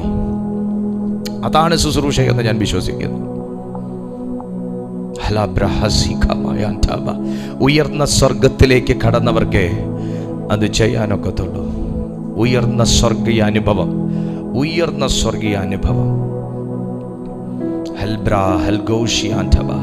മറ്റത് മനുഷ്യരുടെ മുമ്പിൽ ഭയങ്കര സ്റ്റാർ ആകാം. എന്നാൽ ഞാൻ ഈ പറഞ്ഞതുപോലെ ആയാൽ ദൈവത്തിൻ്റെ മുമ്പിൽ നമുക്ക് സ്റ്റാറുകളാകാം.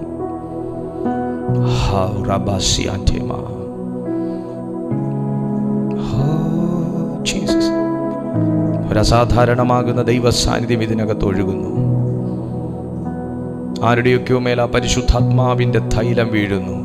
ഇന്ന് വരെ നീ ശുശ്രൂഷിച്ചതുപോലെയോ ശുശ്രൂഷ ചെയ്തതുപോലെയോ അല്ല കുഞ്ഞെ, ഈ ഒരു അഭിഷേകം നിന്റെ മേൽ വീണാൽ നിന്റെ ദർശനം മാറും, ചിന്ത മാറും,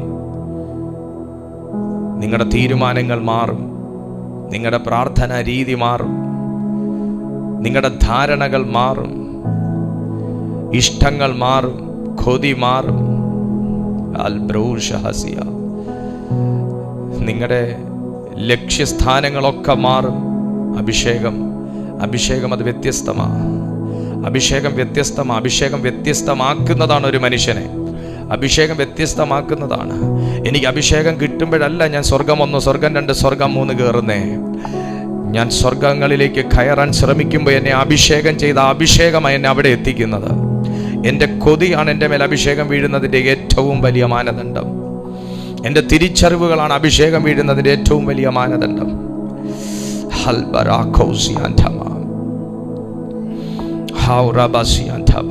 ഞാൻ അഭിഷേകം ഉള്ളത് കൊണ്ട് ഞാൻ പോയി തീ കത്തിക്കണ്ട. അഭിഷേകമുള്ള ഞാൻ ചെന്ന് നിൽക്കുമ്പോൾ തീ കത്തിക്കോളും.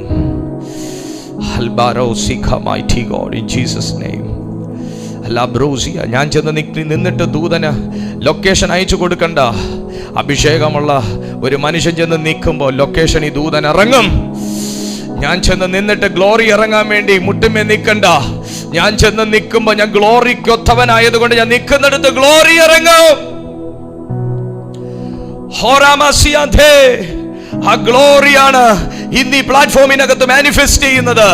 ഇന്ന് ഇതിനകത്ത് ചിലർ കരയുന്നുണ്ടെങ്കിൽ, ചിലർ തിരിച്ചറിയുന്നുണ്ടെങ്കിൽ, ചിലർ ചെയറിൽ നിന്നിറങ്ങി മുട്ടിന്മേൽ ഇരിക്കുന്നുണ്ടെങ്കിൽ, ചിലർ വാവിട്ട് കരയുന്നുണ്ടെങ്കിൽ, ചിലർ ബൈബിൾ നെഞ്ചിനോട് ചേർത്ത് പിടിക്കുന്നുണ്ടെങ്കിൽ, ചിലരുടെ ധാരണകളൊക്കെ തെറ്റായി പോയിരുന്നല്ലോ കർത്താവേ എന്ന് തിരിച്ചറിയുന്നെങ്കിൽ, ഇതല്ല ശരിയായ ആത്മീയ ജീവിതമെന്ന് ചിലർ തിരിച്ചറിയുന്നെങ്കിൽ, അതിന്റെ കാരണം ഈ പ്ലാറ്റ്ഫോമിൽ ഇറങ്ങി നിൽക്കുന്ന ദൈവത്തിന്റെ ഗ്ലോറിയാണ്.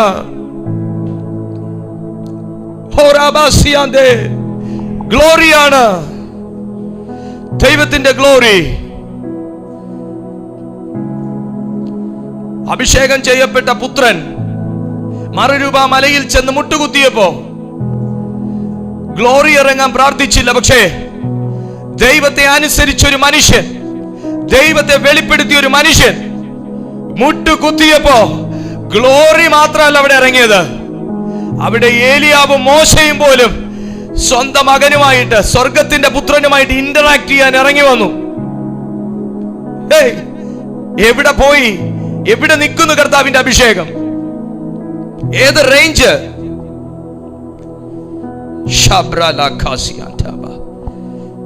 സ്വർഗവുമായിട്ട് കമ്മ്യൂണിക്കേറ്റ് ചെയ്യുക, ഭൂമിയിൽ നിന്ന് വിട്ടുപോയ മനുഷ്യരുമായിട്ട് കമ്മ്യൂണിക്കേറ്റ് ചെയ്യുക, വിശുദ്ധന്മാരുമായിട്ട് കമ്മ്യൂണിക്കേറ്റ് ചെയ്യുക.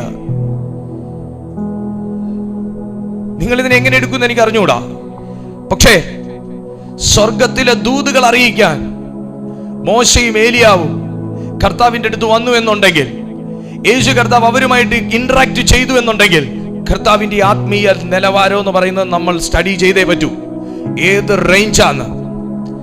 സാധാരണ മനുഷ്യൻ കഴിക്കുന്ന ഭക്ഷണം കഴിച്ച്, സാധാരണ മനുഷ്യൻ കുടിക്കുന്ന വെള്ളം കുടിച്ച്, സാധാരണക്കാര് കിടക്കുന്നിടത്ത് കിടന്ന്, സാധാരണക്കാര് ചെയ്യുന്നത് അച്ഛന്റെ വേലയും ചെയ്ത്, ഈ ഭൂമിയിൽ എന്നെ പോലെയും നിങ്ങളെ പോലെയും ജീവിച്ച ഒരു സാധാ മനുഷ്യൻ, പൂർണ്ണ മനുഷ്യൻ, പൂർണ്ണ ദൈവം, ആ കർത്താവ് മുട്ടുകുത്തിയപ്പോ ഗ്ലോറി മാനിഫെസ്റ്റ് ചെയ്തെങ്കിൽ, വാവ്, അതാ സാധാരണമാകുന്ന ഒരു ഇന്ററാക്ഷൻ ആ സ്വർഗവുമായിട്ട് പുലർത്തുന്നത് കൊണ്ടാ. ഇന്ന് ആർക്കെങ്കിലും ഒക്കെ ഒരു താല്പര്യം ഉണ്ടെങ്കിൽ ദൈവത്തോട് ചോദിക്കണം.